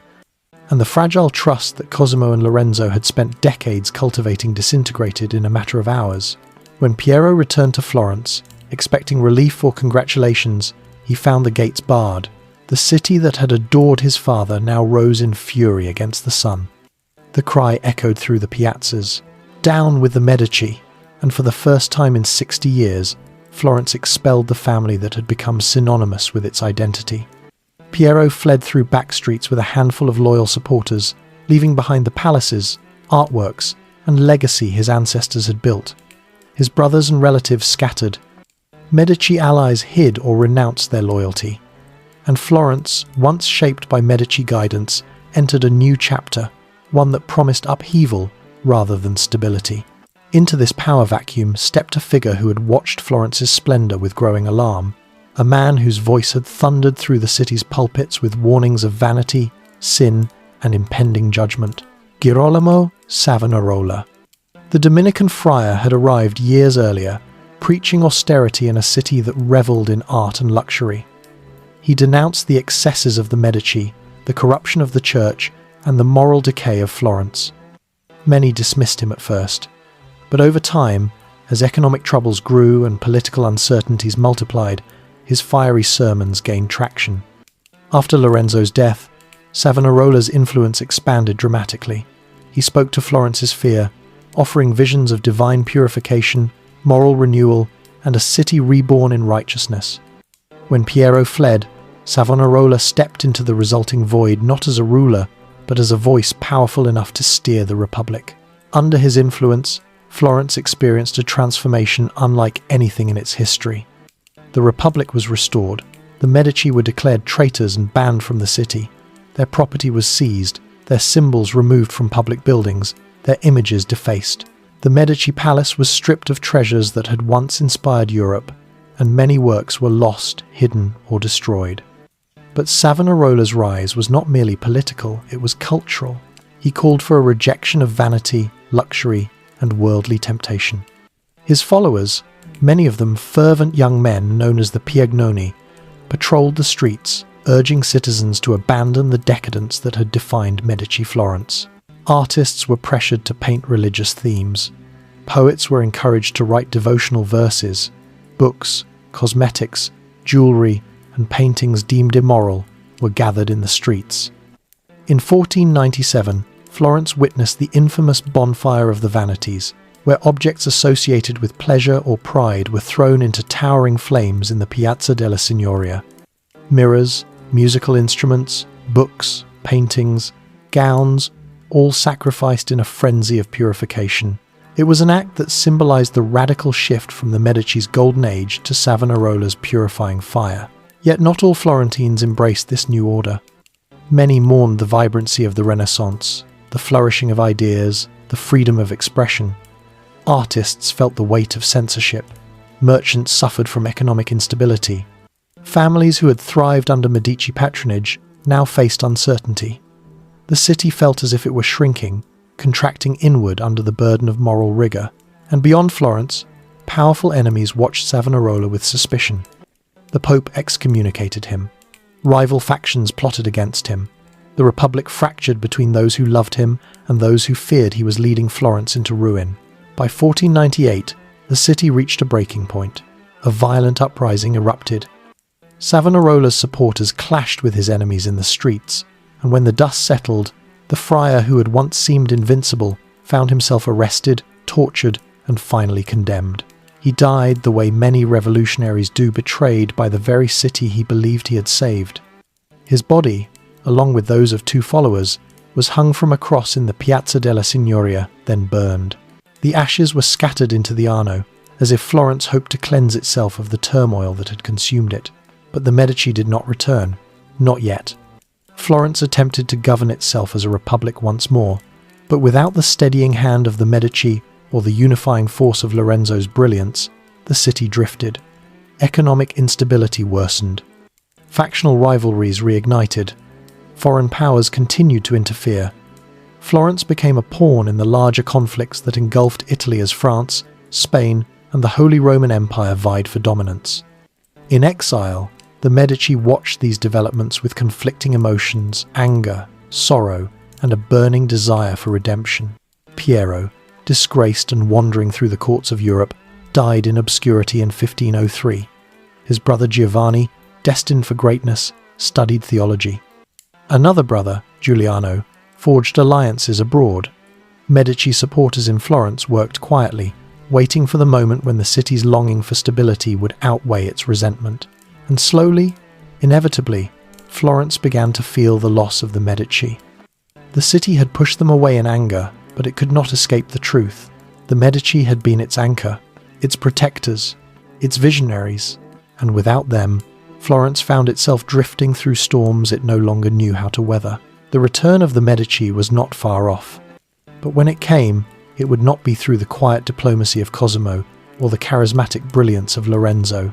It would arrive through fire, strategy, and the shifting tides of history, tides that would carry the Medici not only back to Florence, but all the way to the throne of St. Peter.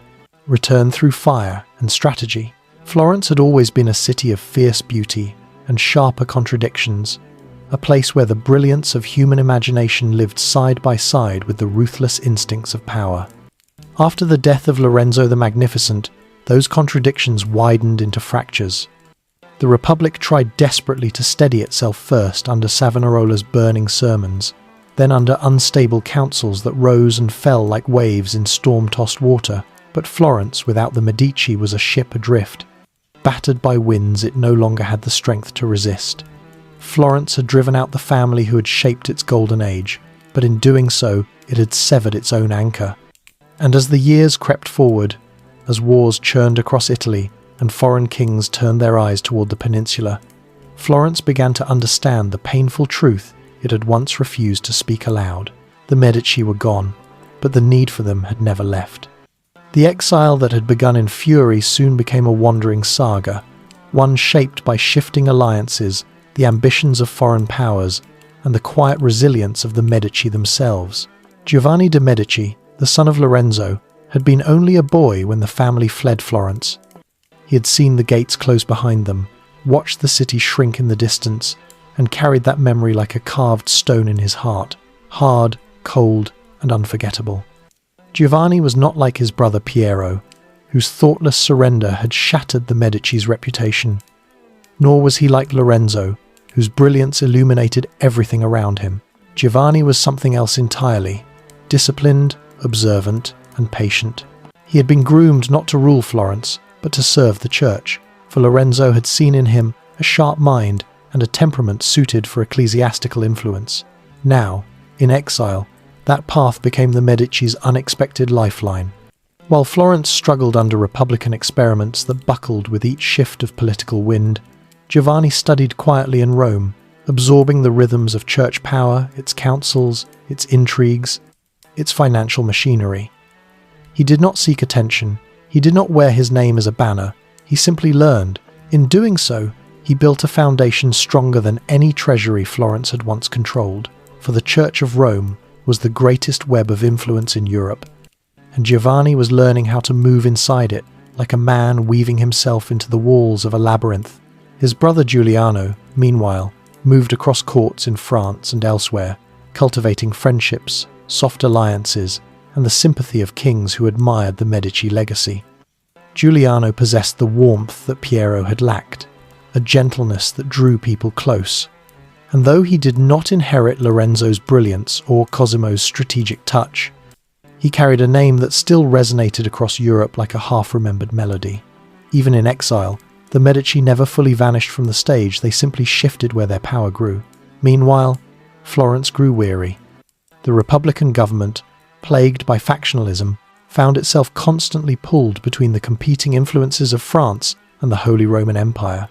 The economy, untethered from Medici banking networks, faltered, artisans struggled, guilds lost confidence, and the city's once steady pulse dimmed. Savonarola's death had left a spiritual vacuum filled by uncertainty. The youth who once danced in festivals now marched in political protests. Artists who had thrived under Medici patronage struggled to find work, their creativity constrained by a city that no longer remembered how to nurture genius. Florence was becoming smaller, dimmer, more vulnerable. And in this vulnerability, the Medici saw their opening, not as conquerors, but as restorers. The tide began to turn in 1500, not in Florence, but in the shifting alliances of Italy's great powers. When France, under Louis XII, sought influence in Milan and control over parts of Italy, Giovanni read the movement the way his grandfather Cosimo once read, ledgers, seeing what others overlooked, understanding patterns where others saw chaos. Florence allied with France, but its grip on the Republic slipped as French influence deepened, and in that slip, Giovanni saw opportunity. The Medici needed a doorway, and France, eager to expand its presence in Italy, was willing to offer one if the arrangement suited its interests. But doors do not simply open, they must be forced, persuaded, or created. The spark came in 1512, when Pope Julius II, known across Europe as the Warrior Pope, sought to push France out of northern Italy. Julius II was not a man of half measures. He marched with armies, commanded fortresses, and swung the papal states like a hammer, but he was also a man who understood political debts, and he owed one to Giovanni de' Medici. Giovanni, though still young, had risen in the church with astonishing speed. Julius appointed him cardinal at just 17, a move that stunned Europe and fueled whispered rumours that the papacy intended to bind the Medici to Rome forever. The truth was simpler. Power recognized power. And Julius II recognized in Giovanni a sharpness of mind that could shape the church's future. When the Pope marched against French-controlled territories in Italy, Giovanni supported him.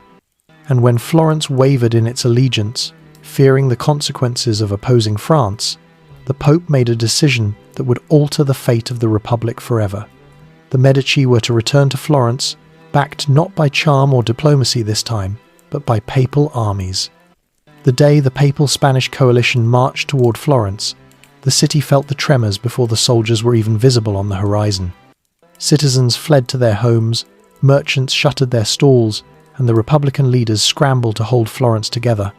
But Florence was a city exhausted by instability, its will for resistance worn thin. When the combined forces encircled the city, the government hesitated. They knew the Medici had support across Europe. They knew the Pope himself demanded their restoration, and they knew that without allies, Florence had little chance of defeating the advancing armies. Still, the city resisted for a time, fortifying its walls, rallying what remained of its militia. But the resistance was half-hearted, fragmented. Many citizens whispered that the Medici might restore the prosperity Florence had lost. Others simply feared papal wrath. When artillery fire shook the city gates, the last strands of Republican resolve snapped. On a warm September day in 1512, the gates of Florence opened. The Medici returned, but they returned differently than they had left. Gone was the era of Lorenzo's festivals, his poetry, his heralding of beauty. Gone was the quiet, gentle influence of Cosimo. Giovanni returned as a cardinal disciplined, calculating, and intimately connected to the church's immense power. His younger brother, Giuliano, walked beside him, not as a carefree nobleman, but as a man hardened by years of living among courts and kings. With them came a retinue of soldiers, clergy, and diplomats, a procession that announced not simply a return, but a reclamation. Florence watched silently, its people torn between hope and fear. Some remembered the glory of the Medici Golden Age and prayed its light might return. Others feared that the family would abandon its subtlety in favour of rule backed by military force and papal authority. The Medici, once gentle shepherds of the Republic, now returned as shepherds accompanied by wolves. The restoration began cautiously. The Medici did not immediately seize control or punish their enemies. Giovanni understood the fragile nature of political transitions. He reinstated allies to government positions, gently pushed aside opponents, and reinforced the idea that the Medici had returned not to dominate but to stabilize. To the public, he presented the image of a religious man devoted to Florence's spiritual and civic welfare. Behind the scenes, Giovanni rebuilt Medici influence brick by brick. He established connections with guilds, secured financial partnerships, and placed trusted figures in key offices. He strengthened ties with Spain and the papacy, ensuring Florence no longer stood alone in the volatile games of Italian politics. And he carefully cultivated the next generation of Medici, his young nephew Lorenzo, the future Duke of Urbino, and a boy named Giovanni dalle Bande Nere, whose military talent would one day make him a legend. But all of this careful building was overshadowed by one event that would define Giovanni's legacy more dramatically than any strategic move in Florence. In 1513, with Pope Julius II's death, the College of Cardinals gathered for conclave, and Giovanni de' Medici rose from the chamber as Pope Leo X. The Medici had ascended to the highest position in Christendom. Florence erupted with celebration processions, bells, fireworks that painted the night sky in brilliant arcs. For the first time in its history, the city had given the world a pope. And not just any pope, but the son of Lorenzo the Magnificent, the grandson of Cosimo, the heir to a dynasty woven into the heart of the Renaissance. Leo X's coronation signalled a new era, one in which the Medici would hold power not merely as bankers or political leaders, but as global figures shaping the fate of Europe and the Church itself. His papacy would bring immense cultural patronage, staggering extravagance, and irreversible religious upheaval, the early sparks of the Reformation. And his rule would open a new chapter in the Medici story, one marked not only by glory, but by tragedy, conflict, and the complexities of wielding power on a scale no Medici before him had ever imagined. But for Florence in 1512, one truth shone brighter than all others. The Medici were back, and this time, they returned not as caretakers of a city, but as architects of a dynasty destined to shape the world. Giovanni becomes Pope Leo X. The day Giovanni de' Medici ascended to the papacy, Rome seemed to inhale, as though the entire city understood it was witnessing the beginning of an era unlike any before it. Cardinals in crimson and gold gathered beneath the towering arches of the Sistine Chapel, their voices murmuring prayers that swirled faintly beneath Michelangelo's vast ceiling still unfinished, but already hinting at the magnitude of creation that would soon unfold above them. Outside, the streets pulsed with anticipation as word spread through taverns, markets, and palaces. The conclave had chosen a new pontiff. And as the bells began to toll across the eternal city, their deep, resonant chimes carried a message that echoed from Rome to Florence and across all of Christendom. A Medici now sat on the throne of St. Peter. For Giovanni, this moment had been shaped by the long arc of his life, beginning with his childhood in the luminous shadow of Lorenzo the Magnificent, through the bitterness of exile, the uncertainty of wandering courts, and the quiet discipline of his ecclesiastical rise. He had been marked for the church from boyhood tonsured at 7, named cardinal at 17, and now, after decades of learning the hidden currents of power, ascending to an office that united spiritual authority, political influence, and cultural potential into a single, staggering mantle. He entered the papacy at 37, young by the standards of the church, yet seasoned by the shifting loyalties and storms of Italian politics. and the world he stepped into was one on the brink not of collapse, but of transformation. The Renaissance, its brilliance blooming outward from Florence, had reached Rome with new intensity. Scholars, architects, poets, and painters saw in Giovanni not merely a religious leader, but a patron whose lineage promised a rebirth of artistic splendor. When the coronation bells rang out, Rome embraced leonine grandeur.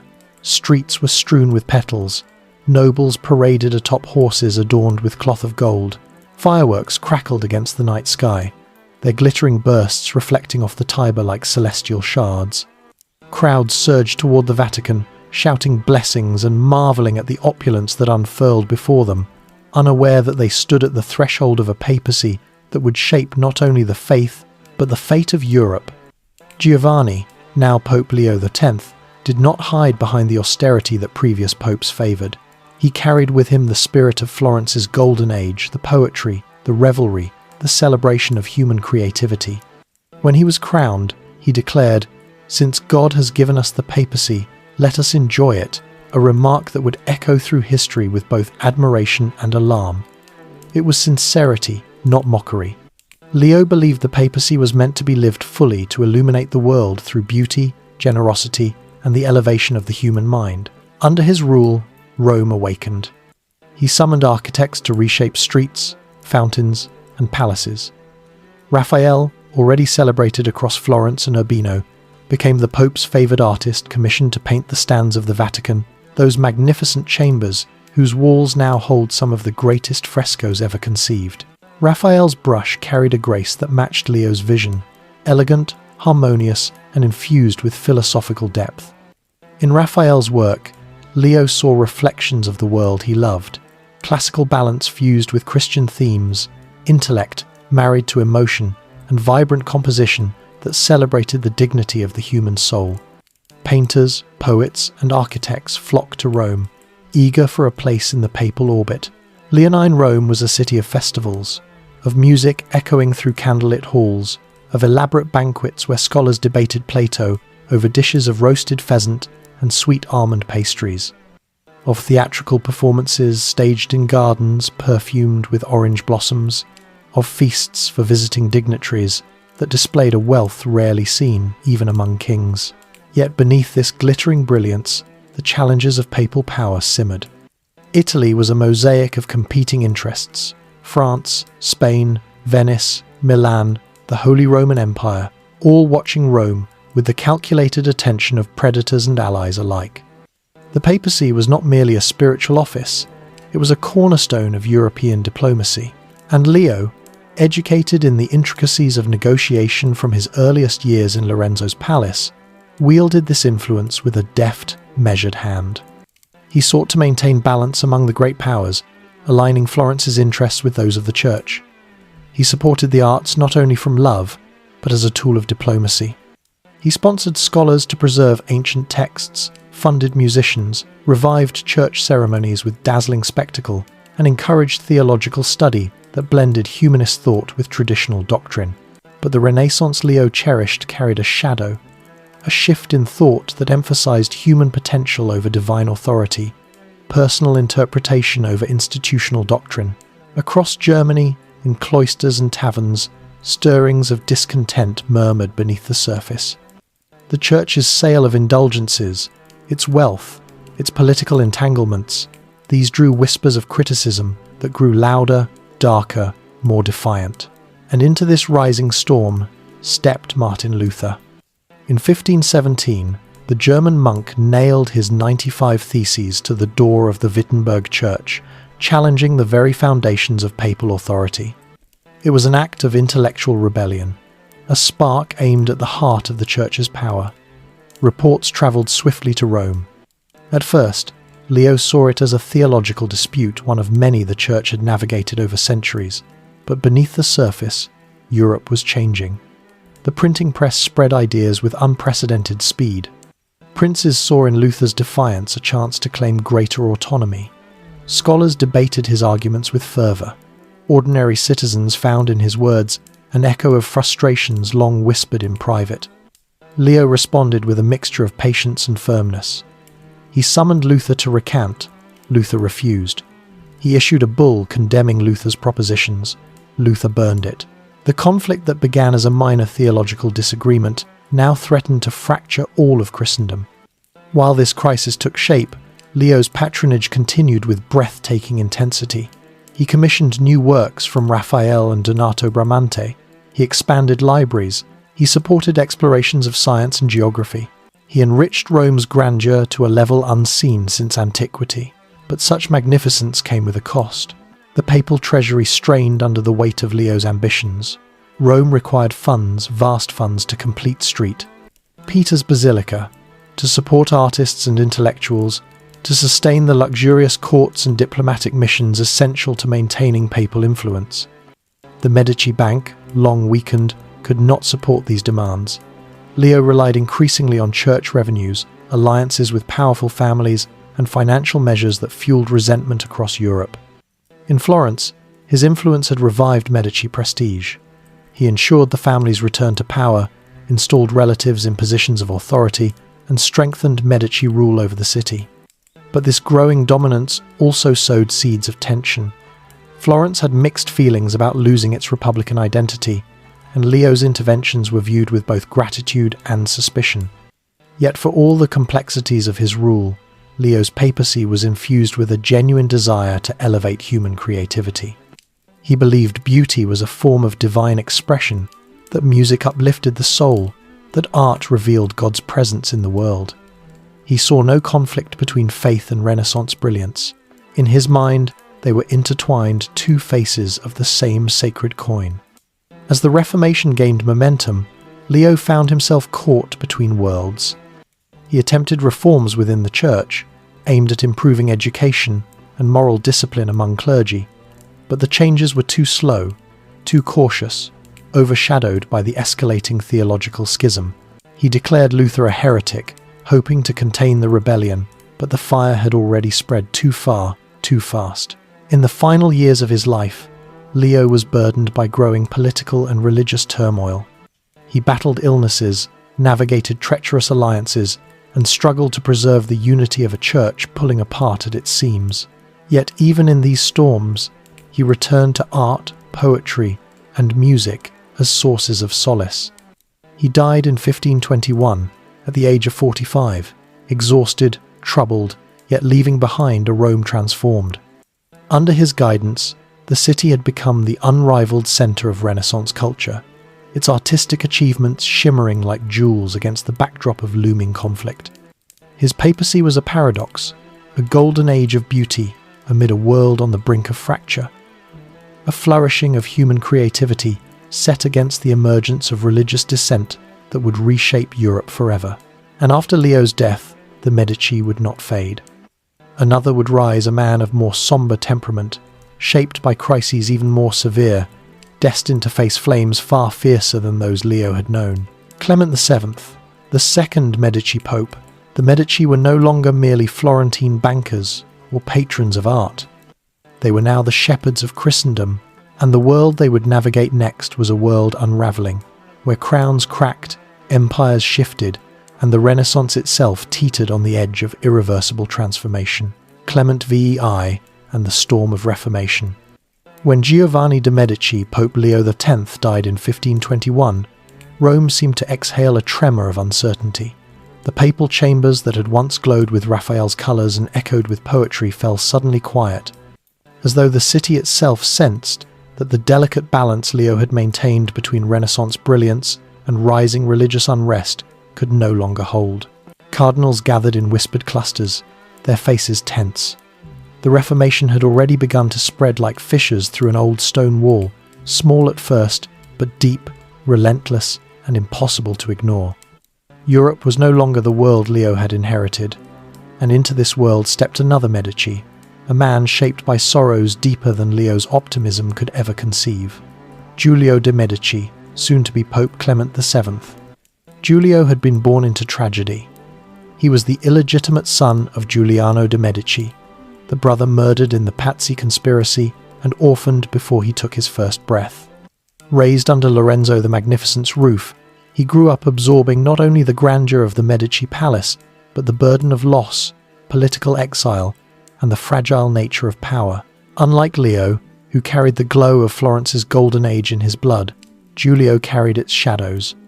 He was thoughtful, cautious, sharp, a strategist formed not in festivals and poetry, but in the turbulence of Florence's fall, the humiliation of exile, and the hard-won climb back to influence.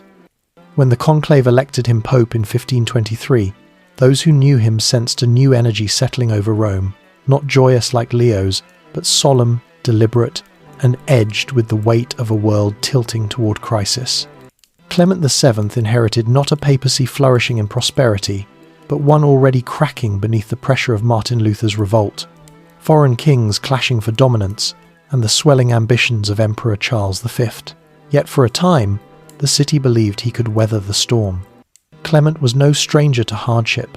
He possessed a steadying presence, a mind accustomed to navigating complexity, and the gravity of a man who had survived Florence's darkest transformations. He understood diplomacy with a depth that came from watching his family lose a city, regain it through war, and rise to the heights of the Vatican. His calm demeanor inspired a kind of cautious hope. Rome believed it had a pope who could preserve unity not through extravagance, but through prudence. But the world Clement VII stepped into was not one that could be held together by caution alone. The Renaissance, glorious and intoxicating, had awakened a hunger for knowledge, personal faith, and individual conscience. The printing press carried ideas at a speed no pope could control. Luther's doctrines spread across Europe, finding fertile ground among princes eager to break from Rome's authority and seize church lands for themselves.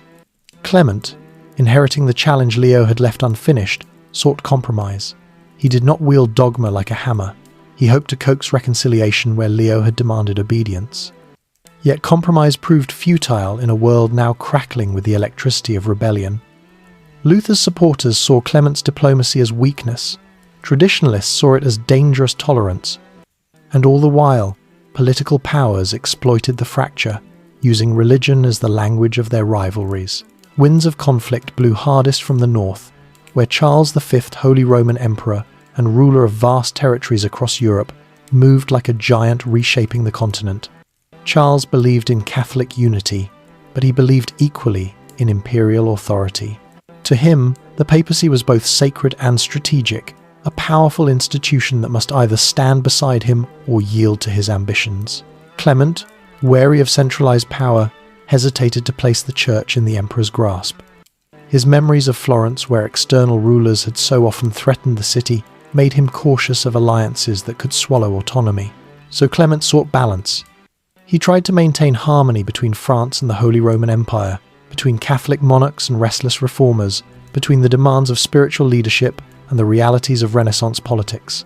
He moved carefully, negotiating, promising, delaying, but diplomacy is a fragile net, and Europe in the 1,520 seconds was a tempest strong enough to tear it to shreds. In 1525, the balance shattered spectacularly at the Battle of Pavia, where the French king Francis I was captured by Charles V's forces. The first great pillar of Clement's diplomatic equilibrium collapsed. With France crippled, Charles V became an overwhelming force, his power stretching across Spain, Germany, the Low Countries, and now Italy. Rome, once the centre of Christendom, found itself exposed. Clement understood the danger immediately. If Charles controlled the papacy, the church would become an extension of the emperor's will. So Clement formed a new alliance, the League of Cognac, uniting the papacy with France, once Francis was freed, Venice, Florence, and Milan, in a desperate effort to check imperial dominance. Charles saw this alliance as a betrayal. War ignited across Italy. Troops marched through fields already scarred by years of battles. Villages burned. Armies clashed repeatedly. The papal treasury strained under the weight of military expenses, and famine stalked Rome like a shadow. Then came the catastrophe. In 1527, an imperial army poorly paid, poorly fed, but fiercely loyal, marched toward Rome. They were soldiers hardened by war, mercenaries hungry for plunder, men fueled by both desperation and fervour. By the time they reached the city walls, they were a force driven as much by hunger as by orders. Rome braced itself. Clement scrambled for defence, but the city had neither the funds nor the fortifications to withstand such an assault. On the 6th of May, 1527, the unthinkable happened. Rome fell. The sack of Rome was one of the darkest days in the city's history. Thousands of soldiers poured through the gates. Churches were violated, palaces looted, artworks smashed, priests slaughtered, citizens dragged into the streets. Flames leapt from windows, screams echoed through narrow alleys. The Tiber ran red in places where bodies floated down its currents. The eternal city was reduced to horror. Clement VII fled to Castel Sant'Angelo, the fortress connected to the Vatican by the secret corridor known as the Passetto di Borgo. There, within the stone walls that had sheltered popes from ancient foes, he watched helplessly as Rome, the centre of the Christian world, was torn apart. Days passed, then weeks, then months. For almost a year, Clement remained trapped in the fortress, negotiating for his own freedom while Rome suffered unspeakable devastation. The Renaissance glamour Leo X had cultivated evaporated in smoke. The Vatican treasury emptied, the papal authority splintered, and the world saw, with stark clarity, the vulnerability of a church that had once seemed unshakable. The sack of Rome marked the symbolic end of the High Renaissance. It also marked the deepest crisis the Medici had ever faced. When Clement finally emerged from the fortress after paying a massive ransom, he stepped into a devastated city and a wounded church. His papacy, once hopeful, now bore the scars of war, humiliation, and the collapse of nearly every alliance he had attempted to balance. Yet, he did not retreat. Even in ruin, Clement began rebuilding slowly, painfully. He restored order to Rome. He navigated new diplomatic channels. He oversaw the completion of projects begun under Leo, including parts of St. Peter's Basilica. And in a final act of political strategy, he secured a marriage alliance between the Medici and France, uniting his niece Catherine de' Medici with the future Henry II, a union that would one day shape the fate of France itself. But Clement's strength was finite. He bore the weight of Rome's destruction, the fractures of the Reformation, and the loss of Renaissance unity. His health weakened. His resolve, though steady, could not reverse the tide sweeping across Europe. And yet, in his final years, he accomplished something profound, something that would outlast emperors, rebellions, and even the disasters that had marked his rule. He secured the Medici's future. In 1530, after long negotiation and imperial pressure, the Medici were restored as hereditary rulers of Florence, no longer merely influential bankers or political patrons, but dukes, a transformation that cemented the family's legacy for generations. When Clement VII died in 1534, he left behind a world changed beyond recognition. The Reformation continued to spread, Rome rebuilt from ashes, the Renaissance glimmered in its late glow, and the Medici, forged by fire, stood not at the mercy of Florence, but at its helm. His papacy was one of tragedy and resilience, of storms weathered and hard lessons earned. If Leo X had been the Pope of Renaissance brilliance, Clement VII was the Pope of its reckoning, the man who faced forces so vast they reshaped an entire continent. And in the aftermath of his turbulent rule, the Medici entered a new chapter, one where they would no longer be the quiet powers behind a republic, but the undisputed rulers of a state transforming into a duchy, a dynasty reborn in fire, ready to step onto a new political stage. Florence, under Medici, dukes. Florence had always been a city of contradictions, fiercely proud of its republican heritage, yet repeatedly drawn into the orbit of powerful families, devoted to liberty in its rhetoric, yet tangled in rivalries that left it vulnerable to foreign influence. For centuries, the Medici had ruled without titles, shaping Florence not through monarchic authority, but through patronage, diplomacy, and the subtle machinery of influence. But after Clement VII's political negotiations and the crushing imperial might of Charles V, the dream of the old Florentine Republic had faded into something distant, belonging to a world that no longer existed. And so, in 1530, the city that once prided itself on defying kings bowed reluctantly, painfully, and perhaps inevitably, to a new reality. Florence would be ruled not by a republic, but by Medici dukes. The transition was not gentle. It came after years of war, rebellion, and fear, The sack of Rome had shattered illusions of papal invincibility. The League of Cognac had splintered. Foreign armies roamed Italy like storms, unpredictable and devastating. Florence, ever the stubborn jewel of Tuscany, had attempted to resist imperial authority, expelling the Medici once more after Clement's misfortunes and declaring the Republic restored. But the city was no longer the Florence of Dante, or even of Lorenzo. The institutions that had sustained civic pride were weakened by decades of strife, and the tide of European politics had grown too powerful for Florence to shape alone. When the imperial army marched toward the city in 1529, carrying Charles V's will like a banner, Florence tried desperately, valiantly to defend its independence. The siege that followed was brutal. Cannons thundered against ancient walls, citizens starved, disease spread through cramped quarters. The defenders, inspired by memories of the Republic's glory, fought with a ferocity born of both pride and despair. But in the end, Florence could not withstand the might of the empire. On the 12th of August 1530, the Republic surrendered, and the road opened for the Medici to return, this time not as bankers or political influencers, but as hereditary dukes installed by imperial decree. And the man chosen to assume this unprecedented role was a figure few had expected: Alessandro de' Medici, the illegitimate son of Lorenzo II, grandson of Lorenzo the Magnificent, and, as some believed, possibly the son of Clement VII himself. Alessandro's ascension marked a turning point in Medici history. His rule was the moment where the family crossed a threshold from the quiet political tacticians of Cosimo and Lorenzo to rulers who wore power openly, visibly, and undeniably. He was created Duke of Florence, not a king, but something new to the city's identity, something that suggested authority without suggesting divine right. Yet for Florence, the distinction mattered little. Titles aside, Alessandro ruled.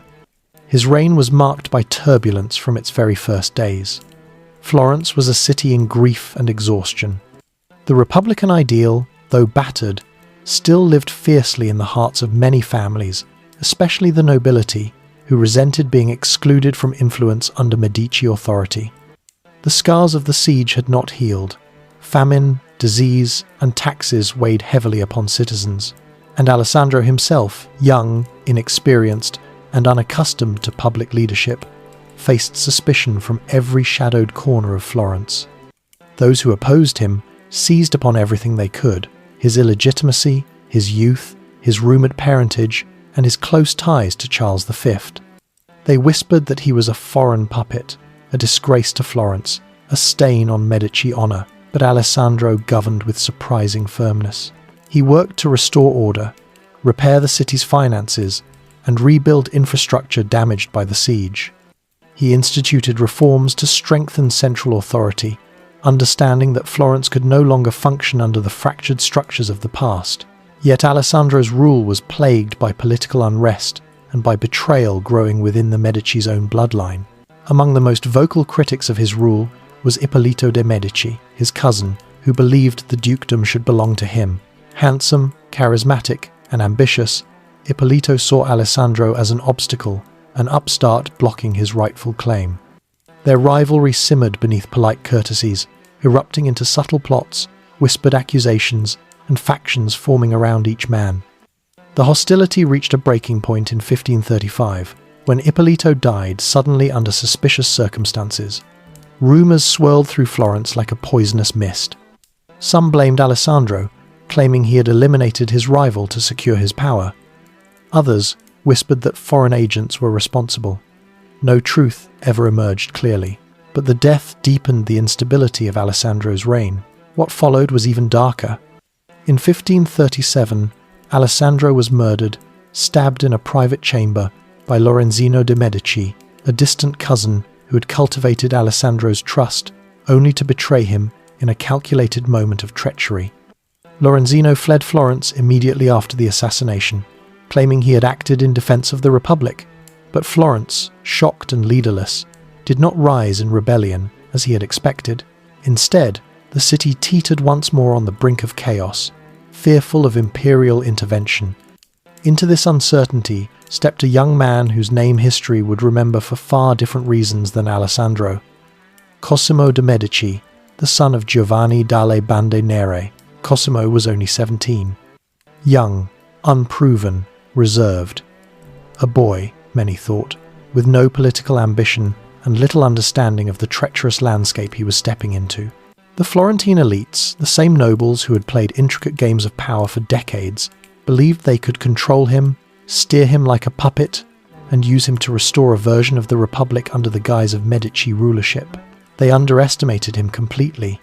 Cosimo, raised in the countryside after his father's death in battle, had grown into a quiet, observant young man with a will forged in discipline, hardship, and a sense of purpose unclouded by the decadence of palace life. He studied politics, engineering, military history, and diplomacy with a meticulousness that belied his age, and beneath his calm demeanour lay a mind capable of immense strategic clarity. Within weeks of assuming power, Cosimo shattered the illusion that he could be manipulated. The pivotal moment came at the Battle of Marciano, also known as the Battle of Montemurlo, where the Florentine exiles, supported by powerful allies, attempted to overthrow the Medici once more. Cosimo's forces faced them with unexpected ferocity. The victory was absolute. The rebellion collapsed. Exiles were captured, tried, executed, or permanently banished. And suddenly, a 17-year-old boy commanded absolute control over Florence. Cosimo did not rule Florence. He transformed it. He created a centralized administration, reducing the chaotic influence of rival families. He strengthened law enforcement, reformed taxation, and began extensive public works to modernize the city.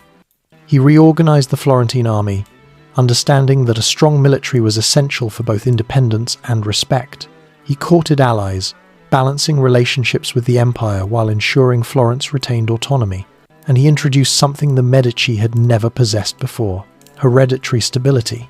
Cosimo's reign became the foundation of the Medici, as legitimate rulers, not merely influential figures or de facto leaders, but dukes recognized across Europe. He cultivated nobility, solidified bureaucratic structures, and established court rituals that mirrored those of larger European powers. In 1569, in recognition of his leadership, political skill, and loyalty to the Church, Pope Pius V granted Cosimo a title that changed Florence forever: Grand Duke of Tuscany. No Medici had ever held such power. No Florentine had ever worn such a crown. The elevation marked Florence's transformation from a city-state into a regional power, its influence stretching across Tuscany from Pisa to Siena, from Livorno to Arezzo. And under Cosimo's steady leadership, the region entered a period of prosperity, stability, and brilliant architectural achievement. Florence changed in character, too. The republican ideals that had fueled centuries of political tension softened. The city became more courtly, aristocratic, and ceremonious. Palaces expanded, new buildings rose. The arts continued to flourish, though in a different style, one shaped by the grandeur of ducal courts rather than the intimate intellectual gatherings of Lorenzo's time. Cosimo built the Uffizi, originally intended as offices for government magistrates, which would one day become one of the world's greatest museums. He commissioned the Boboli Gardens, transforming the landscape into a realm of sculpted beauty. He renovated the Pitti Palace, turning it into a residence worthy of Tuscany's ruler. His rule was strong, sometimes harsh, often pragmatic, always purposeful. Under the Medici dukes, Florence's identity shifted from the fiery, fractious republic of its medieval roots to the polished, structured, and politically stable duchy that Europe recognized and respected. But Cosimo was only the beginning. The Medici dukes who followed would navigate a world changing rapidly around them. Threats from rival states, internal fractures, the slow decline of the Renaissance, and the pressures of modernity. Their court became a beacon of science, art, and innovation. Yet it also witnessed the slow fading of the brilliance Cosimo and Lorenzo had once nurtured. Still, under the first dukes, Florence found something it had rarely enjoyed: peace. And this peace, unexpected, fragile, but profound, allowed a new kind of legacy to take shape. A legacy not of bankers or papal diplomats, but of rulers who reshaped an entire region and who would carry the Medici name into a new century. One where art, science, politics, and ambition would collide. in ways the family had never faced before. Cosimo I and the making of a grand duchy. Cosimo I entered power as a boy who was supposed to be controlled, handled, softened, and quietly removed if necessary. But instead, he became the iron spine of a new Florence, a ruler forged in the quiet discipline of the countryside, far from the poisonous intrigues of the city's palaces. At 17, thrust into leadership by Alessandro's assassination, and chosen precisely because the elites believed he would be pliable, Cosimo surveyed Florence not with fear or hesitation, but with the focused stillness of someone who had been preparing, unknowingly, for this moment all his life. While the city whispered, scoffed, and schemed, he remained silent, listening, absorbing, calculating. He wore a calm face, but beneath it lived a will as sharp as tempered steel, and Florence, exhausted by decades of factionalism, conflict, and shifting regimes, was about to discover that they had elevated not a pawn, but a commander. Within days of taking power, Cosimo demonstrated the first glimmer of his true nature. He refused to be ruled by the aristocratic families who had installed him. He rejected the advice council meant to supervise him. He refused to fill his government with nobles who assumed they would guide his decisions. Instead, he surrounded himself with men of merit, engineers, military minds, administrators who valued order over vanity, discipline over ambition. And when the exiled Florentine republicans attempted to seize control, gathering forces and foreign support, Cosimo struck with decisive brutality. The Battle of Marciano crushed the rebellion completely, its aftermath sweeping away any remaining illusion that Cosimo was a boy to be manipulated. Florence saw, with a mix of relief and fear, that a new age had begun. The Medici dukedom was no longer a fragile installation. It was an unshakable institution, built upon the will of a ruler who did not flinch. From that moment forward, Cosimo ruled Florence with a precision and vision unmatched since the days of Lorenzo the Magnificent, but tempered by a colder realism. If Lorenzo had been the radiant son of the Renaissance, Cosimo was its ironclad architect, shaping stone, law, and territory with equal mastery. His governance was firm, strategic, and relentlessly forward-thinking. He understood that Florence, brilliant as it was, could not survive as a small republic surrounded by larger, aggressive states. It needed stability, territory, and recognition from the world's powers. And so, brick by brick, treaty by treaty, battle by battle, Cosimo built not merely a city-state or a duchy, but the beginnings of a regional power. His reforms reshaped the very bones of Florence. He centralized government administration, removing authority from volatile, rival factions, and placing it into the hands of a streamlined bureaucracy loyal to him alone. The city's legal system was refined, enforcing order with clarity and severity. Taxes were reorganized, corruption reduced. Trade was encouraged through new infrastructures, roads, bridges, ports, linking Florence more tightly with the wider Italian peninsula. Under his leadership, Florence began to breathe more steadily, its rhythms less frantic, its civic life more predictable. There was less fear of coups, uprisings, or sudden reversals of power. Cosimo imposed a kind of peace that many found oppressive but undeniable in its effectiveness. The Florence of the Middle Ages had been a storm. Cosimo's Florence became a fortress. But his ambitions stretched far beyond Florence's walls. He turned his attention to territory, understanding that the Medici dukes needed a domain worthy of their growing stature.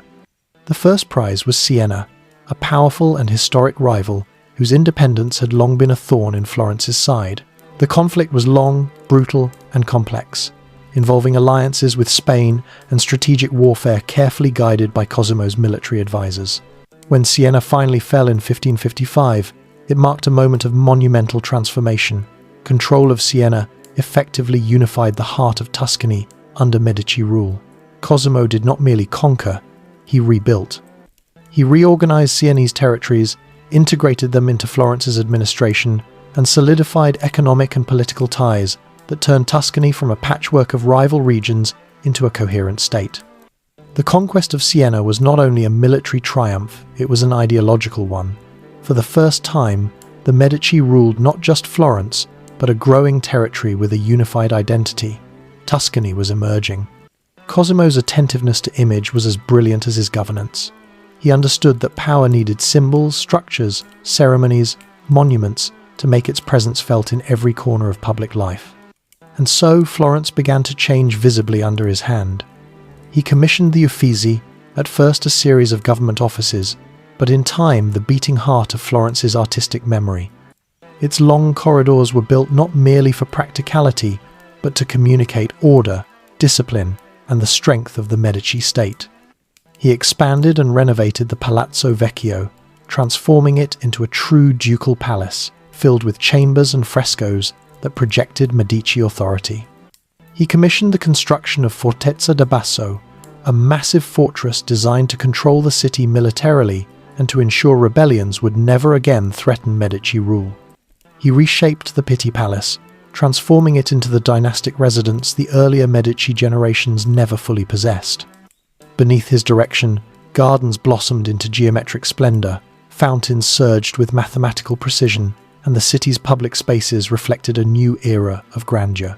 Yet Cosimo's genius was not limited to architecture and politics. He cultivated the arts and sciences with a discerning eye. He supported intellectual circles, funded cartographers who mapped the world's transforming geography, and encouraged the study of medicine, engineering, and astronomy. The Medici had always loved beauty, but Cosimo fostered innovation. Under his rule, Florence became a center for scientific inquiry, one that would, in the coming generations, produce minds like Galileo Galilei, a figure whose discoveries would shake the foundations of knowledge. Cosimo's encouragement of learning was not idealistic, it was strategic. He believed a strong state depended on strong minds, and he invested accordingly. But the crowning moment of Cosimo's rule came in 1569, when Pope Pius V granted him a title no Florentine had ever held, Grand Duke of Tuscany. This elevation was more than symbolic. It transformed the Medici from regional rulers into major European players. It granted Florence, and in truth, Cosimo himself, a place among the continent's courts, elevating them from wealthy administrators to hereditary sovereigns. Tuscany now carried a weight in diplomacy, trade, and culture that could not be dismissed. Cosimo had turned what his ancestors built through banking, diplomacy, patronage, and quiet influence into a true state. But Cosimo's triumph was shadowed by burden. Years of leadership wore heavily on him. The fierce discipline that had carried him from a 17-year-old duke to the architect of a new Tuscany also isolated him. Age thickened his thoughts, illness crept into his days, and grief carved deep corridors through his composure. The death of his beloved wife, Eleanor of Toledo, in 1562 devastated him. She had been his partner not only in marriage but in governance, in diplomacy, in the creation of the courtly life that defined Florence's new identity. Her loss made Cosimo retreat from public life, leaving many administrative responsibilities to his sons. His later years unfolded in melancholy solitude, his mind clouded by illness, his heart heavy with the losses of children and trusted advisors. Yet even in this decline, the foundations he had built remained unshaken. Cosimo died in 1574, leaving behind a transformed Tuscany, centralized, organized, stable, and poised to become a beacon of science, art, and power in the generations to come. His legacy was not as poetic as Lorenzo's, nor as spiritually charged as Cosimo the Elder's, nor as dramatic as the Medici popes'. It was something more enduring, the forging of a state from the fragments of a city, the creation of a dynasty capable of surviving the storms that had shattered lesser families. Florence under the Medici dukes had stepped into a new identity, no longer the unpredictable republic of merchants and guilds, but a grand duchy whose ruler sat among Europe's nobility. And yet, the story was far from over. For after Cosimo came a series of successors, some competent, some flawed, some visionary, some tragic, and the Medici's fate would continue to rise and crumble in cycles as dramatic as the city they ruled. But none of those chapters would have been possible without the boy who seized power at 17 and reshaped a world. Cosimo did not simply rule Florence. He remade Tuscany, and in doing so, he ensured the Medici would endure, through brilliance, through darkness, through history itself, art, science, and the Medici legacy. Florence, under the Medici dukes, moved with a new rhythm, steady, structured, and undeniably powerful. But beneath the political machinery and the stone architecture of the Grand Duchy, something deeper pulsed through the city, the legacy of creativity, curiosity, and innovation that the Medici had cultivated for generations. The Renaissance had been born in Florence long before Cosimo I reshaped Tuscany into a state, and though the political world had changed, though dukes now sat where republicans once debated, the Medici never abandoned the force that had carried their family into legend.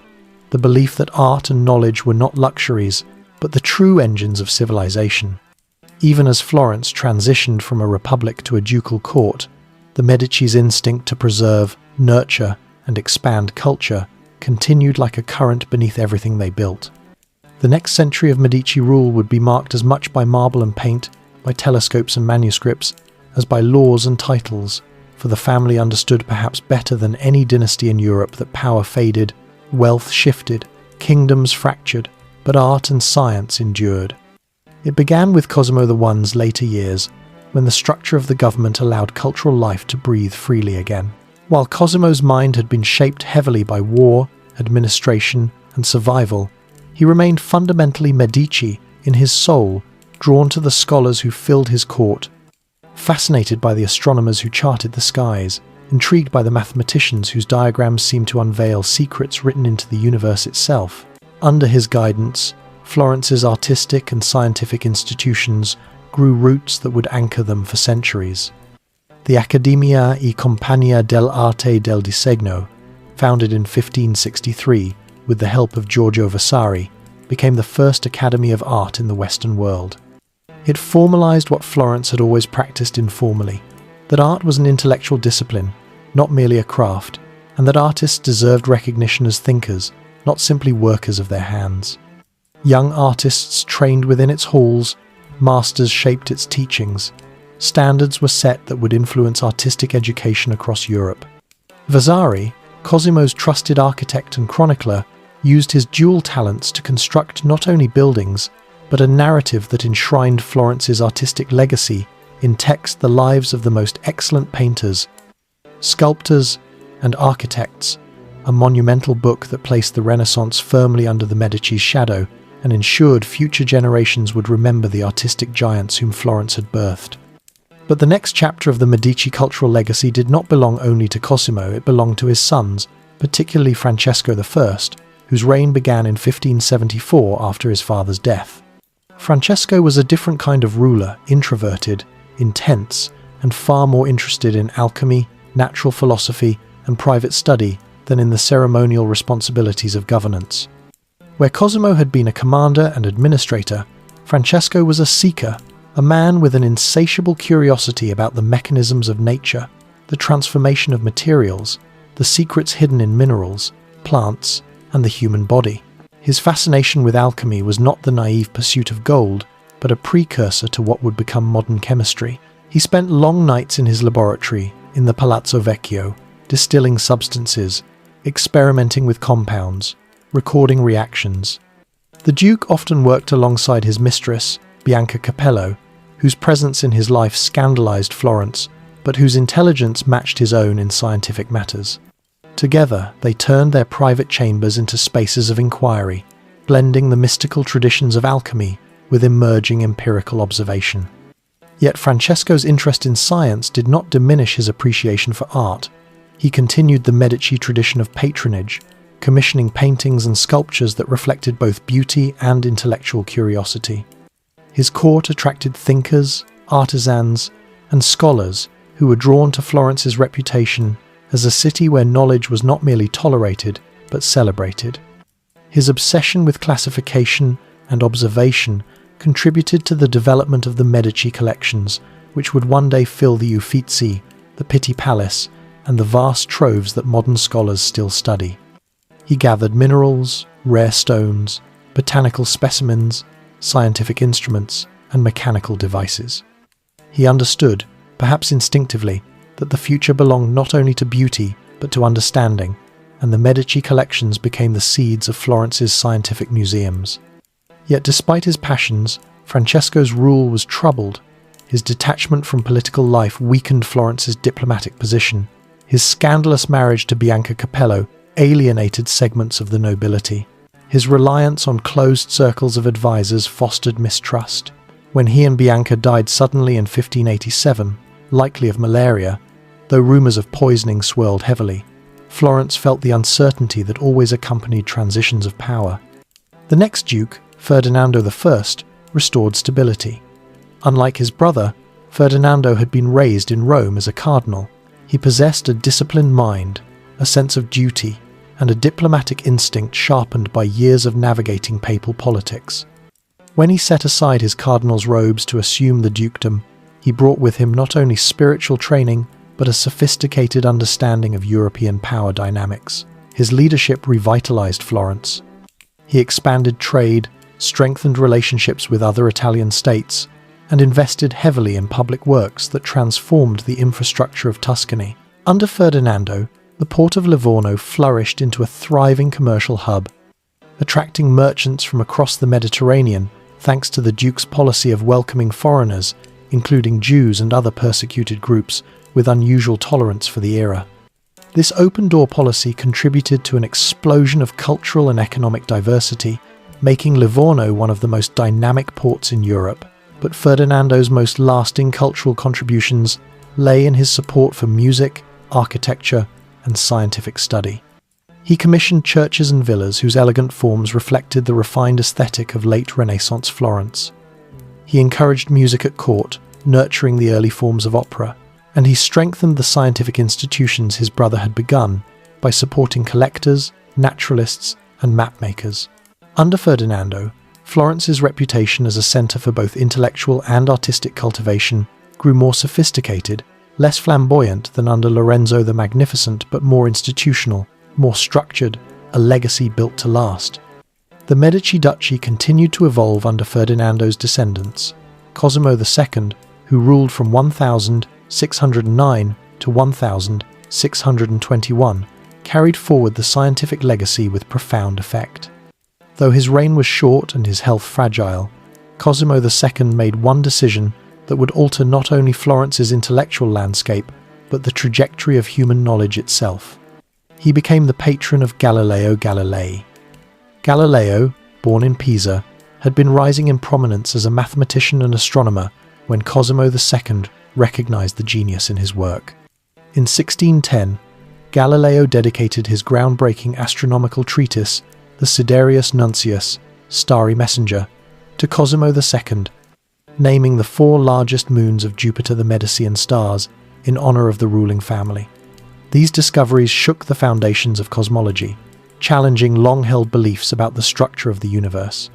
Cosimo's patronage gave Galileo both protection and legitimacy during the early years of the Church's scrutiny, enabling the astronomer to continue his work with unprecedented freedom. Florence's intellectual landscape transformed around Galileo's presence. Scholars gathered to hear him lecture. Students flocked to his demonstrations of new instruments. The Medici court became a centre for scientific debate, conversations about celestial motion, mathematics, physics, and philosophy, unfolding against a backdrop of tapestries and frescoes. The blending of art and science that had always defined the Medici spirit now found its peak expression in the work of a man whose inquiries would shape modern science. Yet as Florence moved deeper into the 17th century, the Medici court also became more ceremonial, more aristocratic, and more insulated from the world beyond Tuscany's borders. The lavish spectacles of the ducal court opera performances, elaborate festivals, intricately choreographed parades, became symbols of Medici grandeur, even as the political influence of the family began, slowly, to wane. The great families of Europe, Habsburgs, Bourbons, Stuarts, loomed larger on the continent's stage. The Italian peninsula remained fragmented, and the Medici, once the innovators of political maneuvering, found themselves increasingly inward-looking. Still, the arts flourished. Painters such as Bronzino and Pontormo developed the Mannerist style, characterized by elongated figures, vivid colors, and emotional intensity. Their portraits of the Medici family members became iconic, capturing the blend of dignity and theatricality that marked the clan's ducal identity. Sculptors carved marble into forms infused with motion and tension, reflecting a shifting aesthetic that moved away from the balanced harmony of the High Renaissance toward a more expressive, introspective style. The Medici collections, fueled by centuries of patronage, expanded into a treasury unparalleled in Europe. Paintings, sculptures, scientific instruments, jewels, manuscripts, and exotic curiosities filled the halls of the Uffizi and Pitti Palace. These collections were not mere decorations, they were a catalogue of human achievement, preserved meticulously by a family that understood the profound importance of memory. But as the generations passed, the Medici line thinned.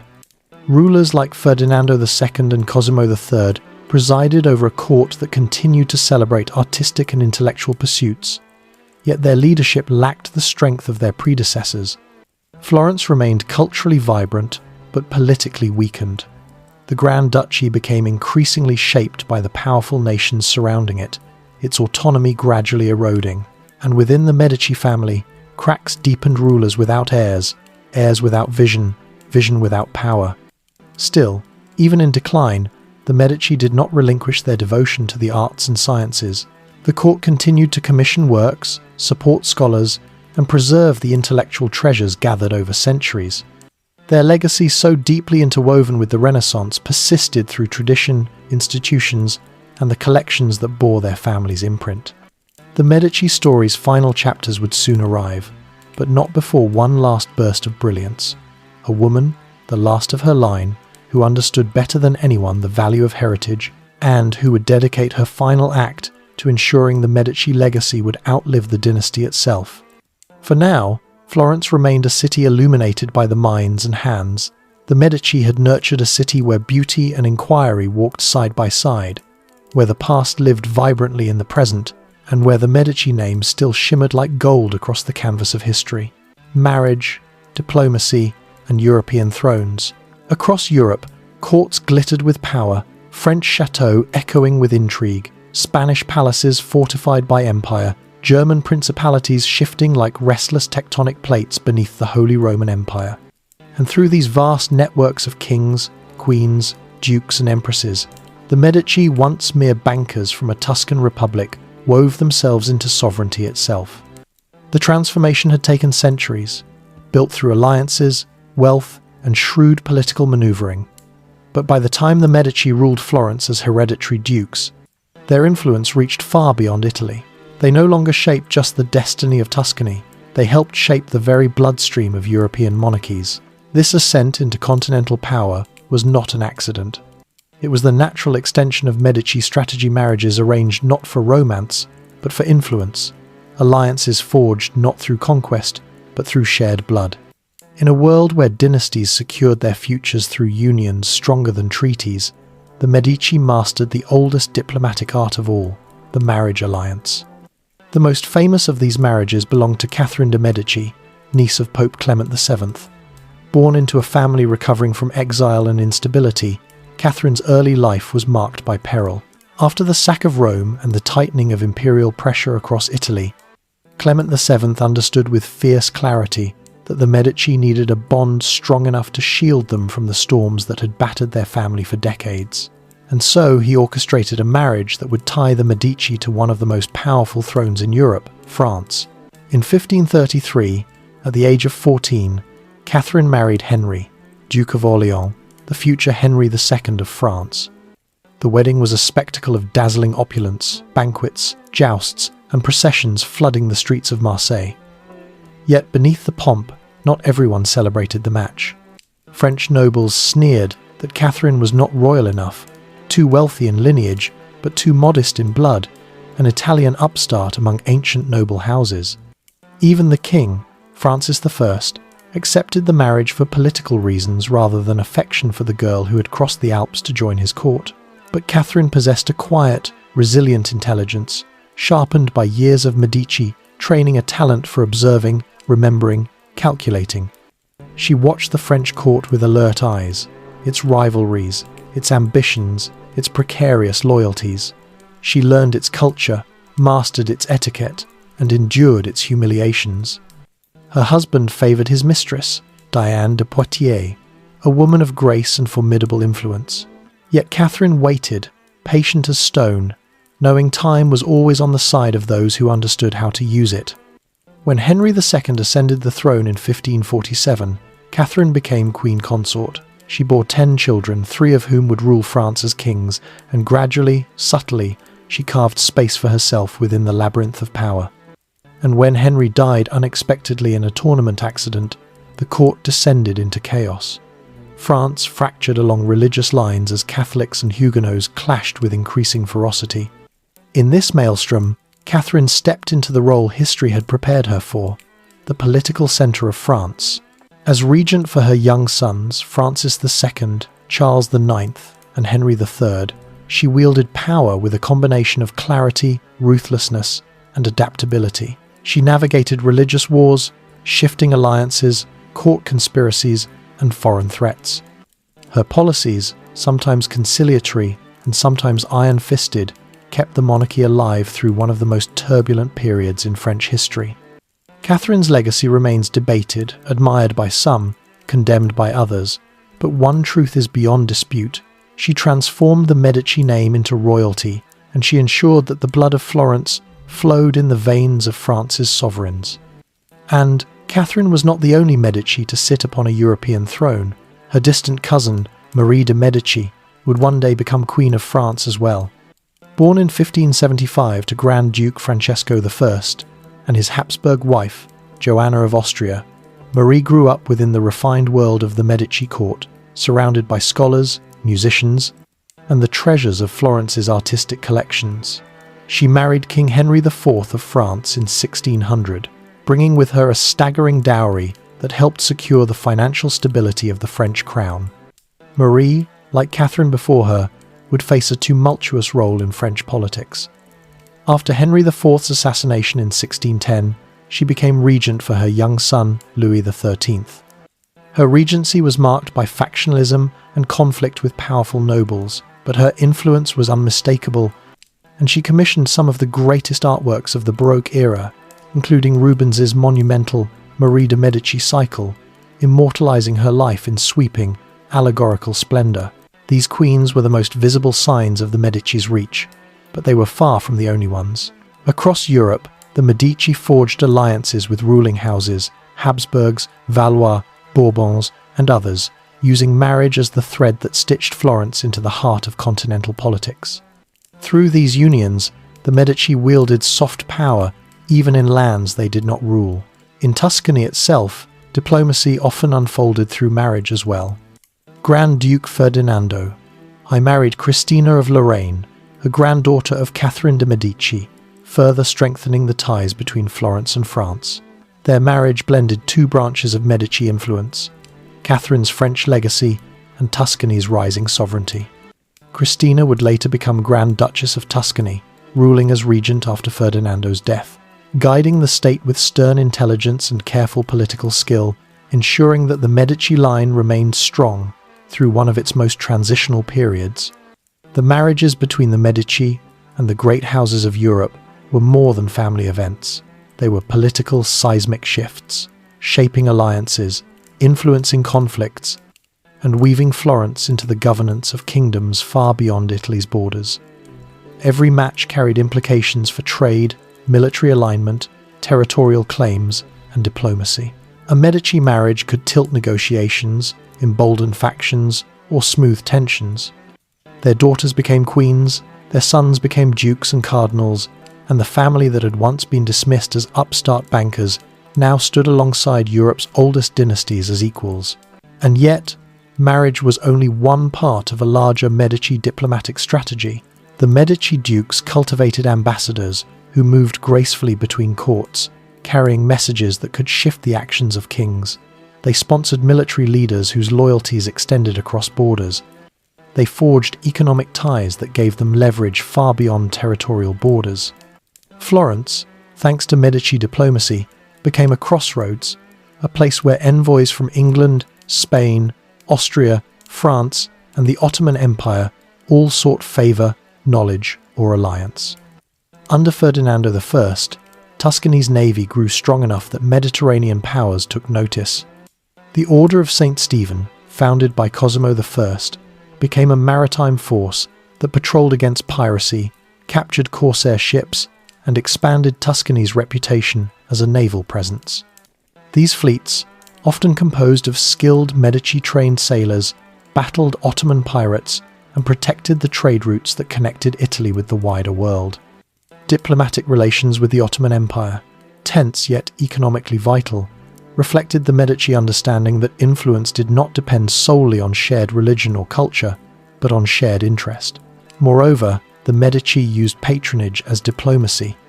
When they sent tapestries, sculptures, or scientific instruments as gifts to foreign courts, they were sending more than mere objects. They were sending pieces of Florence, seeds of goodwill wrapped in beauty.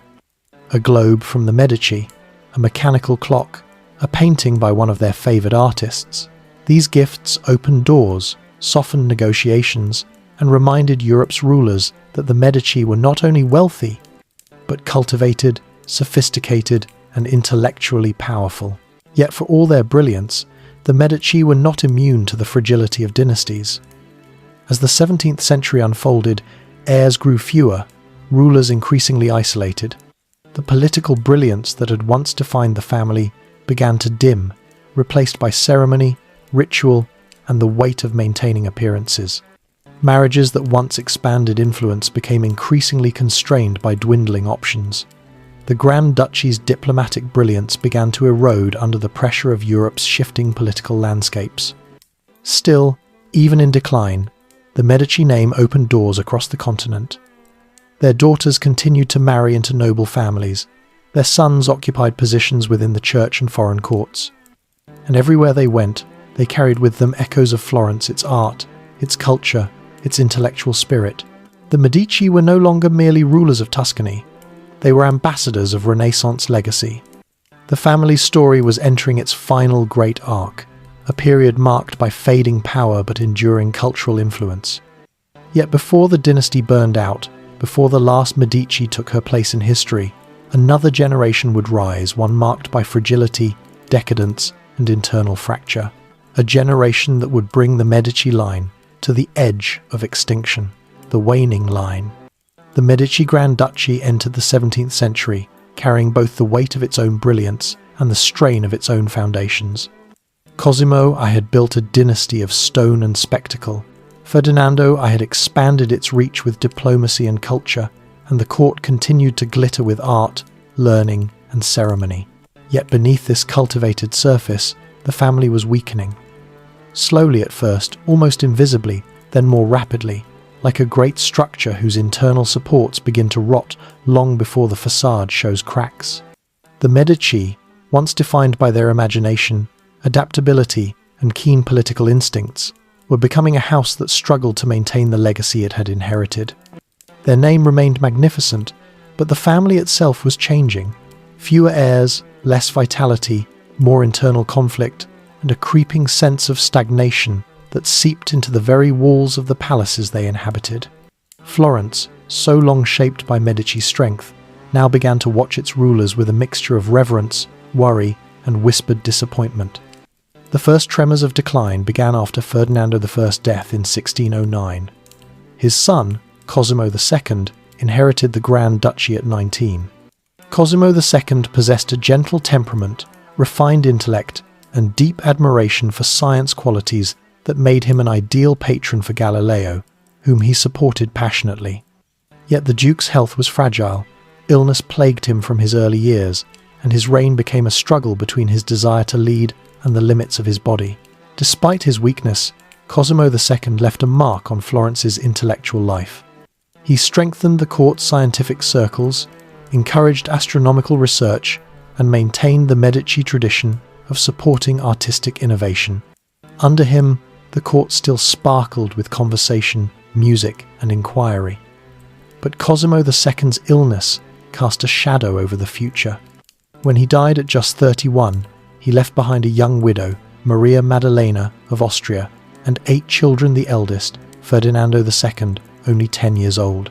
The regency that followed became the first real sign that Medici leadership could falter. Maria Maddalena and Cristina, of Lorraine, Cosimo II's grandmother, jointly governed as regents, forming what was known as the Two Ladies' Regency. Their leadership, while dutiful and well-meaning, leaned heavily into religious conservatism. They tightened moral regulations, curtailed scientific inquiry, and allowed the once vibrant intellectual atmosphere of Florence to dim. Galileo, already under scrutiny from the church, found less protection.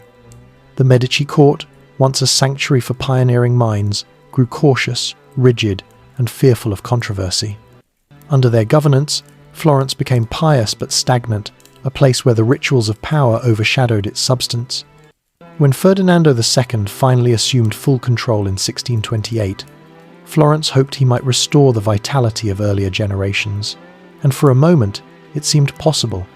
Ferdinando II was bright, educated, and interested in scientific advancement. He admired Galileo deeply and supported him even as the Inquisition's pressures intensified. Yet Ferdinando was not the leader his ancestors had been. The world had shifted.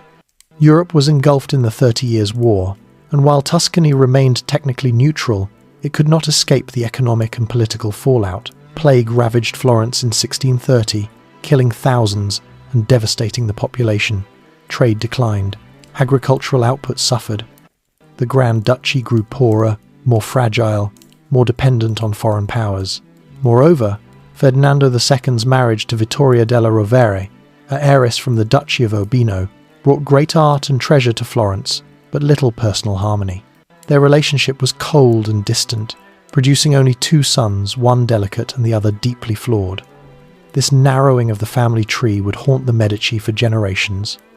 The dynasty that once produced leaders of brilliance now found itself with few heirs, fewer talents, and growing internal tension. The next ruler, Cosimo III, became a symbol of the Medici's late-era decline.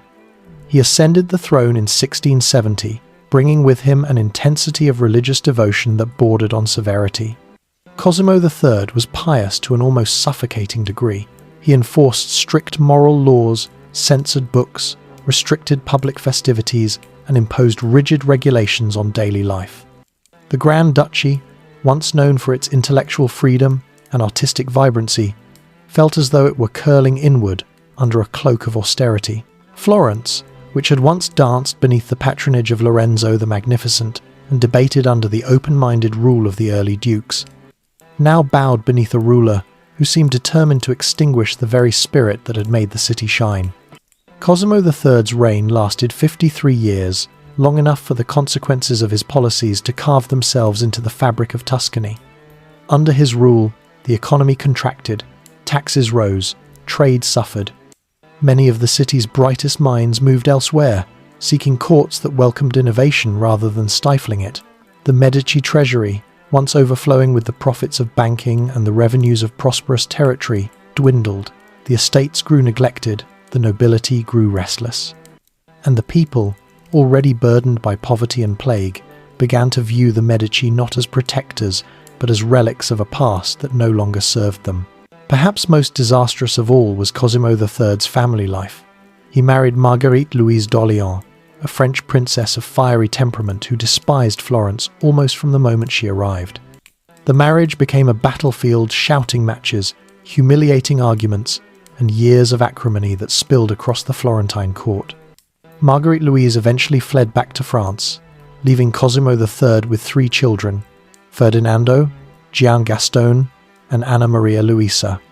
Each of them would define the final era of the Medici line, and each would reflect, in their own way, the exhaustion of a dynasty that had once reshaped Europe.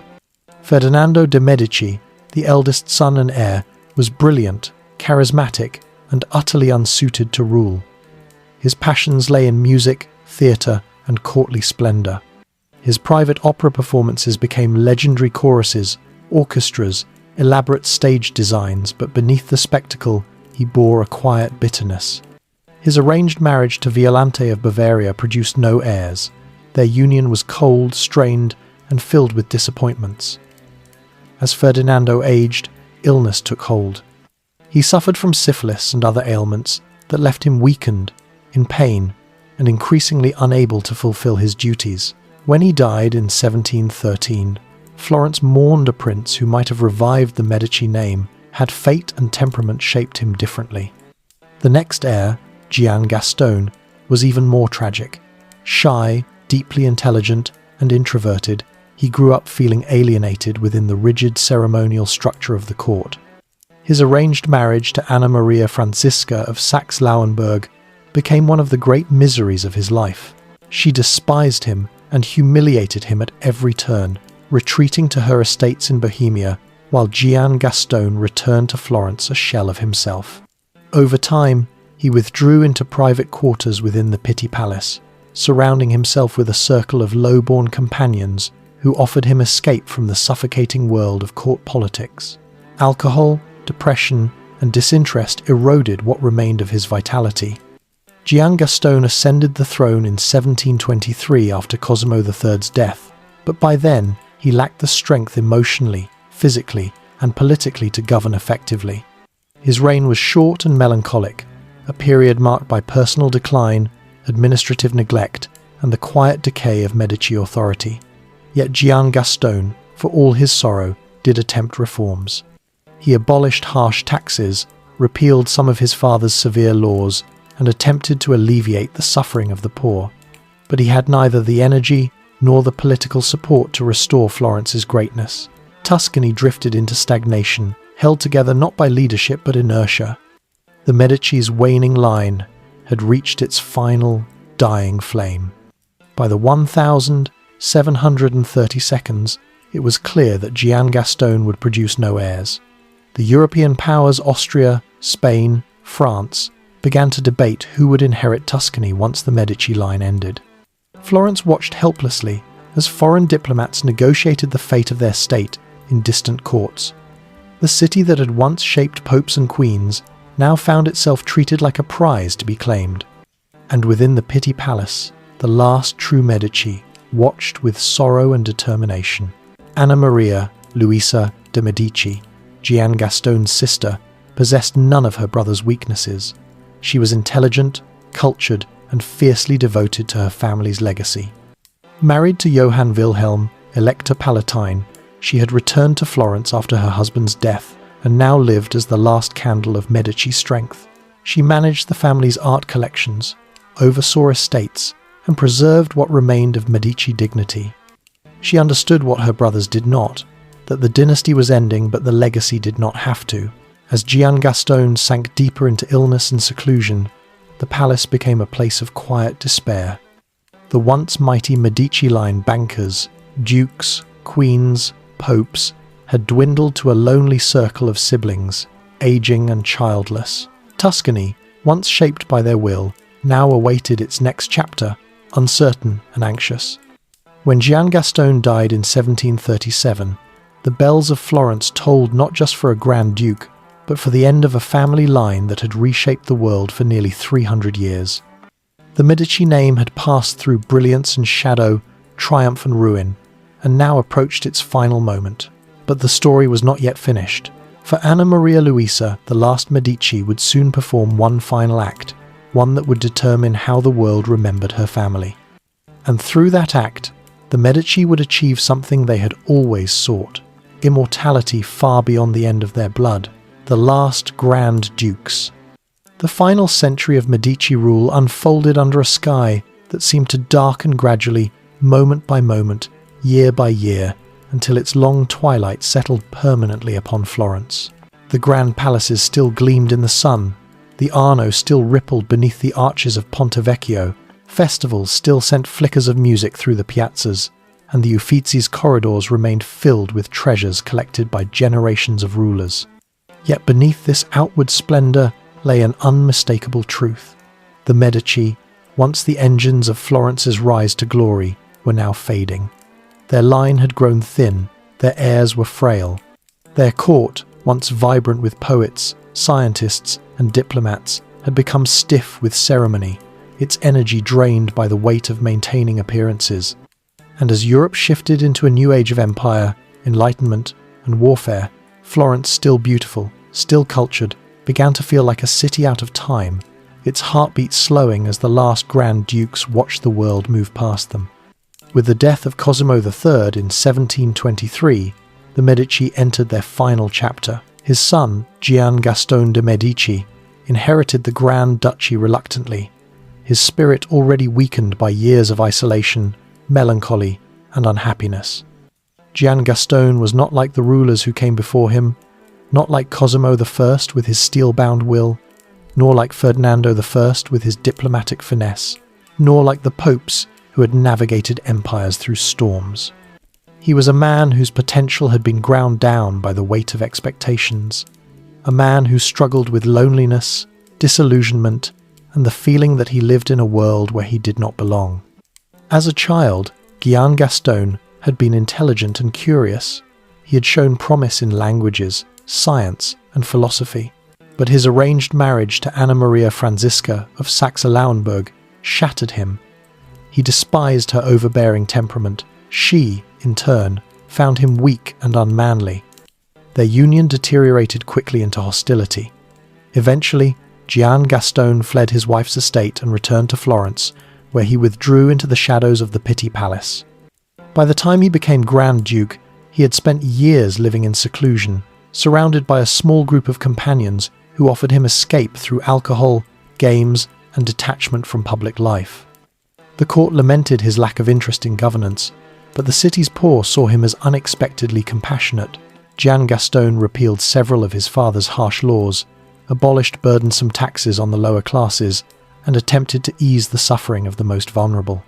His reforms were acts of kindness, not strategy, but they were not enough to restore Tuscany's waning strength. The economy continued to decline, trade routes shifted, populations decreased due to plague, famine, and migration. Florence's influence in Italian and European politics shrank to a shadow of its former self, and most devastating of all, Giangaston had no heirs. As the last male Medici Grand Duke, his failure to produce a successor became a political crisis. European powers eyed Tuscany greedily, each hoping to claim its rich lands and strategic ports. The question of the Medici succession became a diplomatic chess match, Austria, Spain, France, and the Holy Roman Empire maneuvering for advantage. Florence, once a city that shaped the decisions of kings, now found itself treated as a prize to be divided. Inside the palace, Giangaston sank deeper into sorrow. He grew frail, his body weakened by illness and years of neglect. Yet even in decline, he retained flickers of the intellectual brilliance he had once shown. He spent long hours with scholars, discussed history and literature, and sometimes walked through the Medici galleries silent, thoughtful, surrounded by the masterpieces his ancestors had collected. Some said that in those quiet walks, he looked like a man wandering through his own memories, the ancient sculptures and paintings reflecting not only the greatness of Florence, but the greatness the Medici had once embodied. In the final years of Giangaston's life, the real strength of the family lay not with him, but with his elder sister, Anna Maria Luisa de' Medici. She was the last surviving child of Cosimo III, a woman of formidable intelligence, unwavering dignity, and fierce devotion to the Medici legacy. Unlike her brothers, she had not been crushed by the weight of expectation. Her marriage to Johann Wilhelm, Elector Palatine, had taken her far from Florence, where she ruled with grace and competence. After her husband's death, she returned to the city of her birth, its last princess, poised and resolute, determined to safeguard what remained of her dynasty. As Giangaston weakened, Anna Maria Luisa became the real mind at the centre of Florence. She cared for her brother, oversaw the estates, and navigated diplomatic uncertainty with a steady hand. She understood with painful clarity that the Medici line would end with her brother and then with herself. She accepted this truth without illusion, refusing to indulge in fantasies of impossible heirs or distant cousins. Instead, she turned her attention to what could endure, the legacy of art, science, and culture the Medici had spent centuries cultivating. When Giangaston died on the 9th of July, 1737, the bells of Florence tolled not only for the passing of a Grand Duke, but for the end of the Medici men. Crowds gathered in the streets, some mourning, some silent with dread for what came next. The ancient line that had shaped Florence's destiny for 300 years was now extinguished. And as if to seal the transition, the Treaty of Vienna installed a new ruler over Tuscany, Francis Stephen of Lorraine, husband of Maria Theresa of Austria. Tuscany would now become an Austrian possession, ruled by the House of Lorraine Habsburg. Foreign banners would replace Medici standards. Foreign administrators would govern the land once shaped by Cosimo, Lorenzo, and the popes. The world of the Medici, a world they had built with brilliance, strategy, sacrifice, and vision, was slipping into history. But Anna Maria Luisa was not finished. The last Medici understood something the diplomats negotiating Tuscany's future did not. The dynasty's power did not lie solely in its rule, its titles, or its territories. The Medici legacy lived in its art, in its libraries, in the treasures gathered from across centuries, in the paintings, sculptures, manuscripts, jewels, tapestries, scientific instruments, and architectural wonders that filled the Uffizi, the Pitti Palace, the Boboli Gardens, and the Medici villas. This collection, vast, magnificent, and unique, was the soul of Florence, and Anna Maria Luisa refused to let it be scattered. Foreign rulers had already begun eyeing the Medici treasures, imagining them shipped to Vienna or Paris or Madrid to decorate palaces far from Tuscany. But in the weeks after Gian Gaston's death, Anna Maria Luisa acted with decisive brilliance. She negotiated not with sorrow, but with strategy. And on the 31st of October 1737, she signed what would become one of the most important documents in Italian history, the family pact, Patto di Famiglia. Through this pact, she bequeathed the entirety of the Medici art and archival collections to the new ruling dynasty on one condition: nothing could ever be removed from Florence. All Medici treasures must remain forever in the city, for the use and enjoyment of its people, and for the glory of Tuscany. It was an act of staggering foresight. With a single document, Anna Maria Luisa ensured that centuries of culture would not vanish into foreign vaults. She preserved the artistic heart of Florence. She guaranteed that the Uffizi galleries, the Pitti Palace collections, the grand ducal treasures, the libraries, the scientific instruments, all would remain where the Medici had placed them. Even as the dynasty ended, the legacy remained whole. Anna Maria Luisa spent her final years quietly, living in the Palazzo Pitti, walking through the gardens where her ancestors once strolled, surrounded by the beauty she had safeguarded.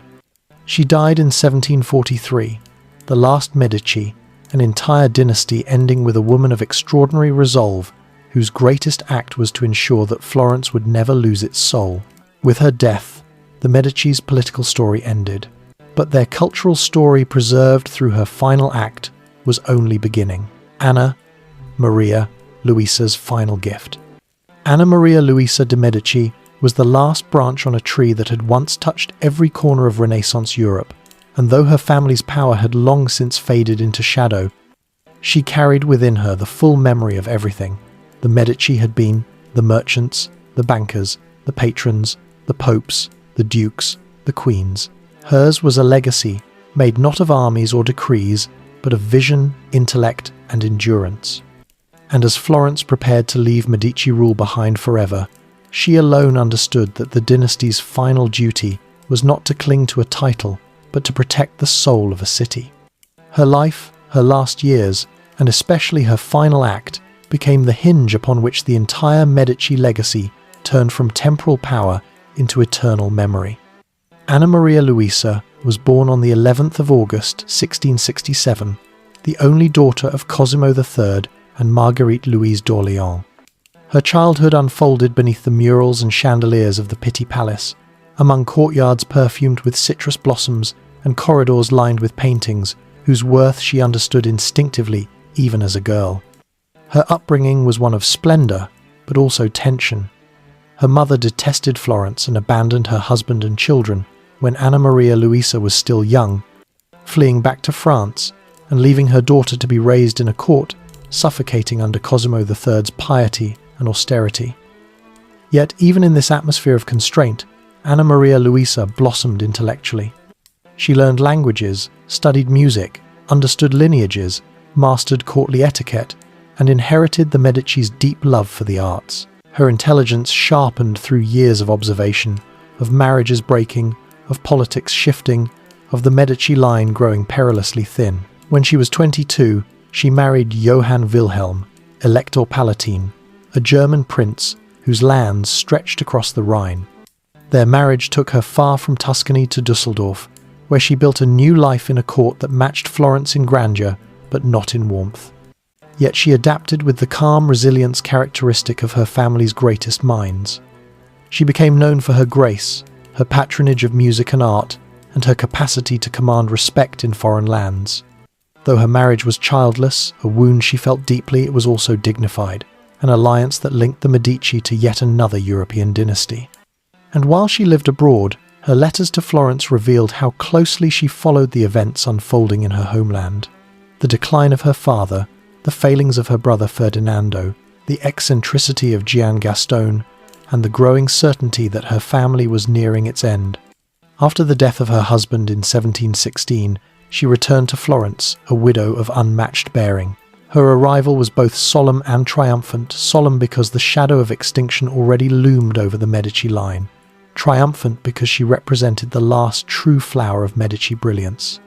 She carried herself with the elegance of a queen, though she held no throne. She moved through the palaces, like a woman walking through the chambers of memory, knowing she was returning not just to the city of her birth, but to her inheritance, a fragile legacy she was determined to preserve. The Florence she returned to was no longer the Florence of Lorenzo the Magnificent, nor the court of Cosimo I, nor even the vibrant intellectual centre fostered by Galileo under Cosimo II. Instead, she found a city stagnant under the troubled reign of her brother Gian Gastone, whose isolation and depression had sapped vitality from the ducal court. What remained was ceremony without substance, rituals without energy, splendour without vision. The Medici name still carried weight, but its power was hollow, its political influence reduced to a symbolic thread in the tapestry of European diplomacy. Anna Maria Luisa recognized this decline immediately, yet she did not allow herself to be consumed by melancholy. Her purpose was too great. Instead, she embraced her role within the diminished court, supporting Gian Gastone emotionally, administratively, and diplomatically. She became the guardian of the family's heritage, the steward of its collections, and the quiet strategist working behind the scenes as foreign powers began circling Tuscany, like birds sensing the weakening of a once mighty lion. By the 1732, Gian Gastone's health had deteriorated so profoundly that Anna Maria Luisa became the functional head of the family. She oversaw correspondence, coordinated advisors, and managed the estates with the same intelligence and precision her ancestors once applied to banking. She organized inventories of Medici treasures, supervised the maintenance of villas, and ensured that the artistic legacy remained intact even as the political legacy crumbled. She was the last Medici who truly understood the breadth of what her family had built, not only the material wealth, but the philosophical soul of it, the Renaissance spirit that made Florence unique in all the world.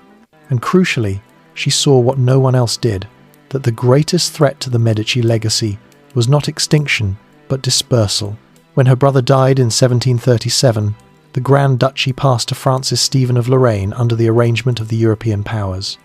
Tuscany, for the first time in centuries, was ruled not by Florentines but by foreigners. The people watched the transition with apprehension, fearing that the treasures of the Medici, those works of art, scientific instruments, jewels, manuscripts, and priceless collections might be shipped away to Vienna or other foreign capitals as tokens of conquest. Anna Maria Luisa understood this fear. She understood it better than anyone. She knew that the Uffizi galleries, the paintings in the Pitti Palace, the statues in the Boboli Gardens, the archives, the scientific instruments crafted for Galileo, the manuscripts collected since the days of Cosimo the Elder, these were not merely possessions, they were Florence itself. They were the city's memory, the vessel of its genius, the proof of everything the Medici had done for human civilization. And so, she acted not with bitterness, but with breathtaking clarity. On the 31st of October 1737, she negotiated and signed the family pact, Patto di Famiglia, a legal and cultural masterstroke that would outlive every Medici descendant and shape Florence's destiny for centuries to come.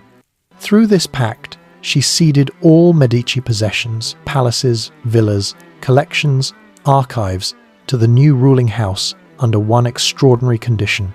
Nothing may ever leave Florence. Not one painting, Not one statue, not one book, not one jewel. Everything must remain in Tuscany for the benefit of the public and the glory of the state. With a single clause, she locked the entire Medici legacy into the heart of Florence, transforming private dynastic treasures into public patrimony. It was a gesture of immense foresight. While other dynasties watched their collections scattered after their fall, carted away by conquerors or sold by descendants, Florence would keep its inheritance intact. Because of Anna Maria Luisa, Florence remains today the cradle of Renaissance art. Because of her, the Uffizi stands as one of the world's most extraordinary museums. Because of her, Botticelli's Birth of Venus and Primavera never left the city. Because of her, Michelangelo's drawings, Galileo's instruments, Medici jewels, tapestries, manuscripts, sculptures, and scientific wonders remain where they were created, still breathing the same Florentine air, still bathed in the same Tuscan light. Her decision was not only legal, it was poetic. It connected centuries of Medici history into one final act of devotion and generosity. It ensured that the family's decline would not become Florence's decline, and that the city's golden age, though long past, would continue to shine in galleries and squares and palaces. In her final years, Anna Maria Luisa lived quietly in the Pitti Palace, walking through rooms and gardens where her ancestors once ruled with majesty. She was both a queen without a throne and a guardian of memories, a woman whose life spanned the end of one of Europe's greatest dynasties. Visitors described her as dignified, gracious, and deeply thoughtful. She dressed in black, as though mourning not only her brother, but her entire lineage. Yet she remained firm in spirit, overseeing the maintenance of collections, ensuring preservation, and crafting the legacy she would leave behind. On the 18th of February 1743, she died peacefully, surrounded by attendants who understood that they were witnessing the closing of a chapter unlike any other in European history. She was buried in the Medici chapels beside her ancestors, beneath Michelangelo's Baroque sculptures, beneath marble that seemed to echo the entire history of the Renaissance. Her death marked the end of the Medici bloodline. But her final act ensured that the Medici spirit, curiosity, beauty, intellect, and cultural grandeur would never die. In many ways, she succeeded where even Lorenzo the Magnificent had failed. She secured the permanence of the family's legacy. Long after the last Medici heart stopped beating, Florence continued to breathe their memory. The city remained a living museum of their genius, their ambition, their contradictions, their triumphs. Every visitor who walked through the Uffizi, every student who studied in a Florentine library, every painter who gazed upon Botticelli's Venus, every scientist who admired Galileo's instruments became part of the Medici's eternal story. Anna Maria Luisa, the last Medici, ensured that her family's legacy would outlast time itself. Legacy of a Renaissance dynasty, the Medici legacy did not end when the last member of the family passed from the world. In truth, it only began to sharpen into its true, final shape, no longer a dynasty of blood, but a dynasty of memory, built not on armies or crowns, but on ideas, beauty, and cultural transformation. What the Medici left behind was not merely a political story or a genealogy of dukes and popes. It was a vast tapestry, woven across centuries, threaded with gold by artists, philosophers, scientists, architects, and dreamers they had nurtured. The Medici were gone, but Florence remained illuminated by the brilliance they had set into motion. And in this enduring radiance, the family achieved what few dynasties ever do: immortality. To understand the full scope of their legacy, one must return to the streets and buildings that still carry their imprint. Florence today is a city where time folds in on itself. One walks through its narrow passages, and the centuries blur the medieval stonework sitting beside Renaissance facades. The echo of chisel on marble lingering in the air, the soft glow of museums revealing treasures gathered by hands long turned to dust. The Medici are everywhere, not in statues of themselves, but in the world they shaped so carefully and deliberately.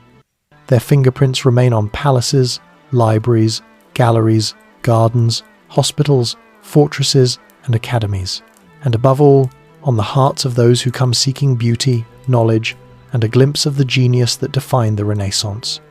The Medici's cultural legacy begins, fittingly, with art, the lifeblood of Florence, the medium through which the family spoke across centuries. Without the Medici, the Renaissance would still have existed in some form, but it would not have reached the same crescendo of brilliance. Cosimo the Elder nurtured early humanist thinkers, collected manuscripts, and supported artists whose names are now inseparable from the story of Western civilization. Lorenzo the Magnificent elevated this legacy to unmatched heights. In his court walked Botticelli, Michelangelo, and countless other masters whose visions still shape how the world understands beauty. Under the Medici dukes, art became institutionalized through academies and public commissions, ensuring that Florence remained a cradle of creativity long after the political landscape had shifted. This nurturing of art was not mere indulgence, it was philosophy. The Medici believed that beauty was a civilizing force, a means of elevating humanity. They placed art at the center of public life, integrating it into government buildings, churches, courts, villas, and urban spaces. In doing so, they created a city that itself became a living canvas. The Renaissance did not simply happen in Florence, it emanated from it, carried outward by artists who had been shaped in Medici circles and funded by Medici gold. Yet their legacy extends far beyond the visual arts. In science, too, the Medici left an indelible mark. Their patronage of Galileo Galilei stands as one of the most significant collaborations between ruler and scientist in history. Under Medici protection, Galileo advanced discoveries that transformed humanity's understanding of the cosmos. His telescopes, crafted with meticulous precision, opened windows into the universe. His observations challenged the ancient models that had dominated thought for millennia. And when the Church placed him under scrutiny, it was the Medici who initially shielded him, recognizing the profound importance of his work even before the world understood it.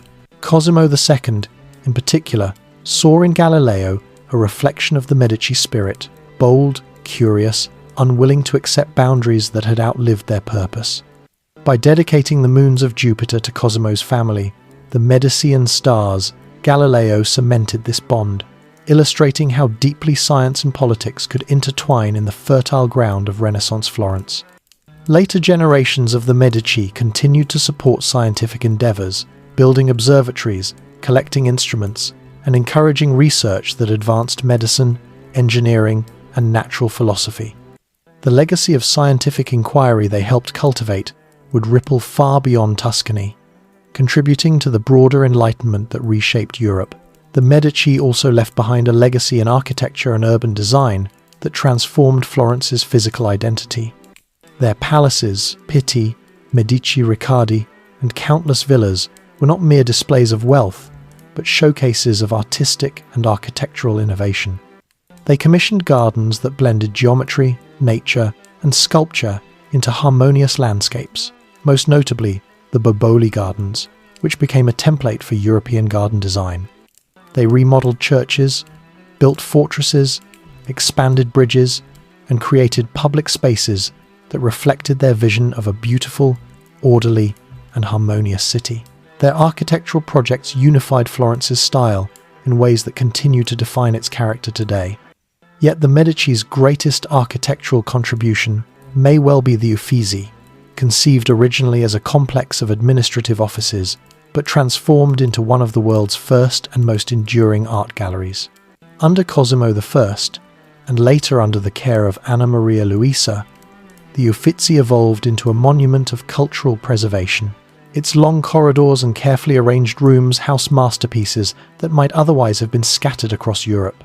Visitors walk through the Uffizi today as through a cathedral of human achievement, each room a testament to the Medici's belief that beauty must be preserved, studied, and shared. And then there is the Medici legacy in politics and diplomacy, which, though less tangible than art or architecture, shaped the contours of European power for centuries. The Medici mastered the use of marriage as strategy, placing their daughters and granddaughters on the thrones of France and linking their bloodline to powerful dynasties. Catherine de' Medici, queen and mother of kings, steered France through the chaos of religious war with an iron will and keen intellect. Marie de' Medici, another Medici queen of France, commissioned works that transformed Baroque art and influenced European court culture. Through these women and their descendants, Medici influence spread far beyond Tuscany, into Paris, into royal courts across the continent, into the political bloodstream of Europe itself. Yet political power, unlike art or science, is fragile. It depends on succession, alliances, and the shifting tides of history. The Medici, despite their brilliance, could not defy the fate that claimed so many noble families, declined through dwindling heirs.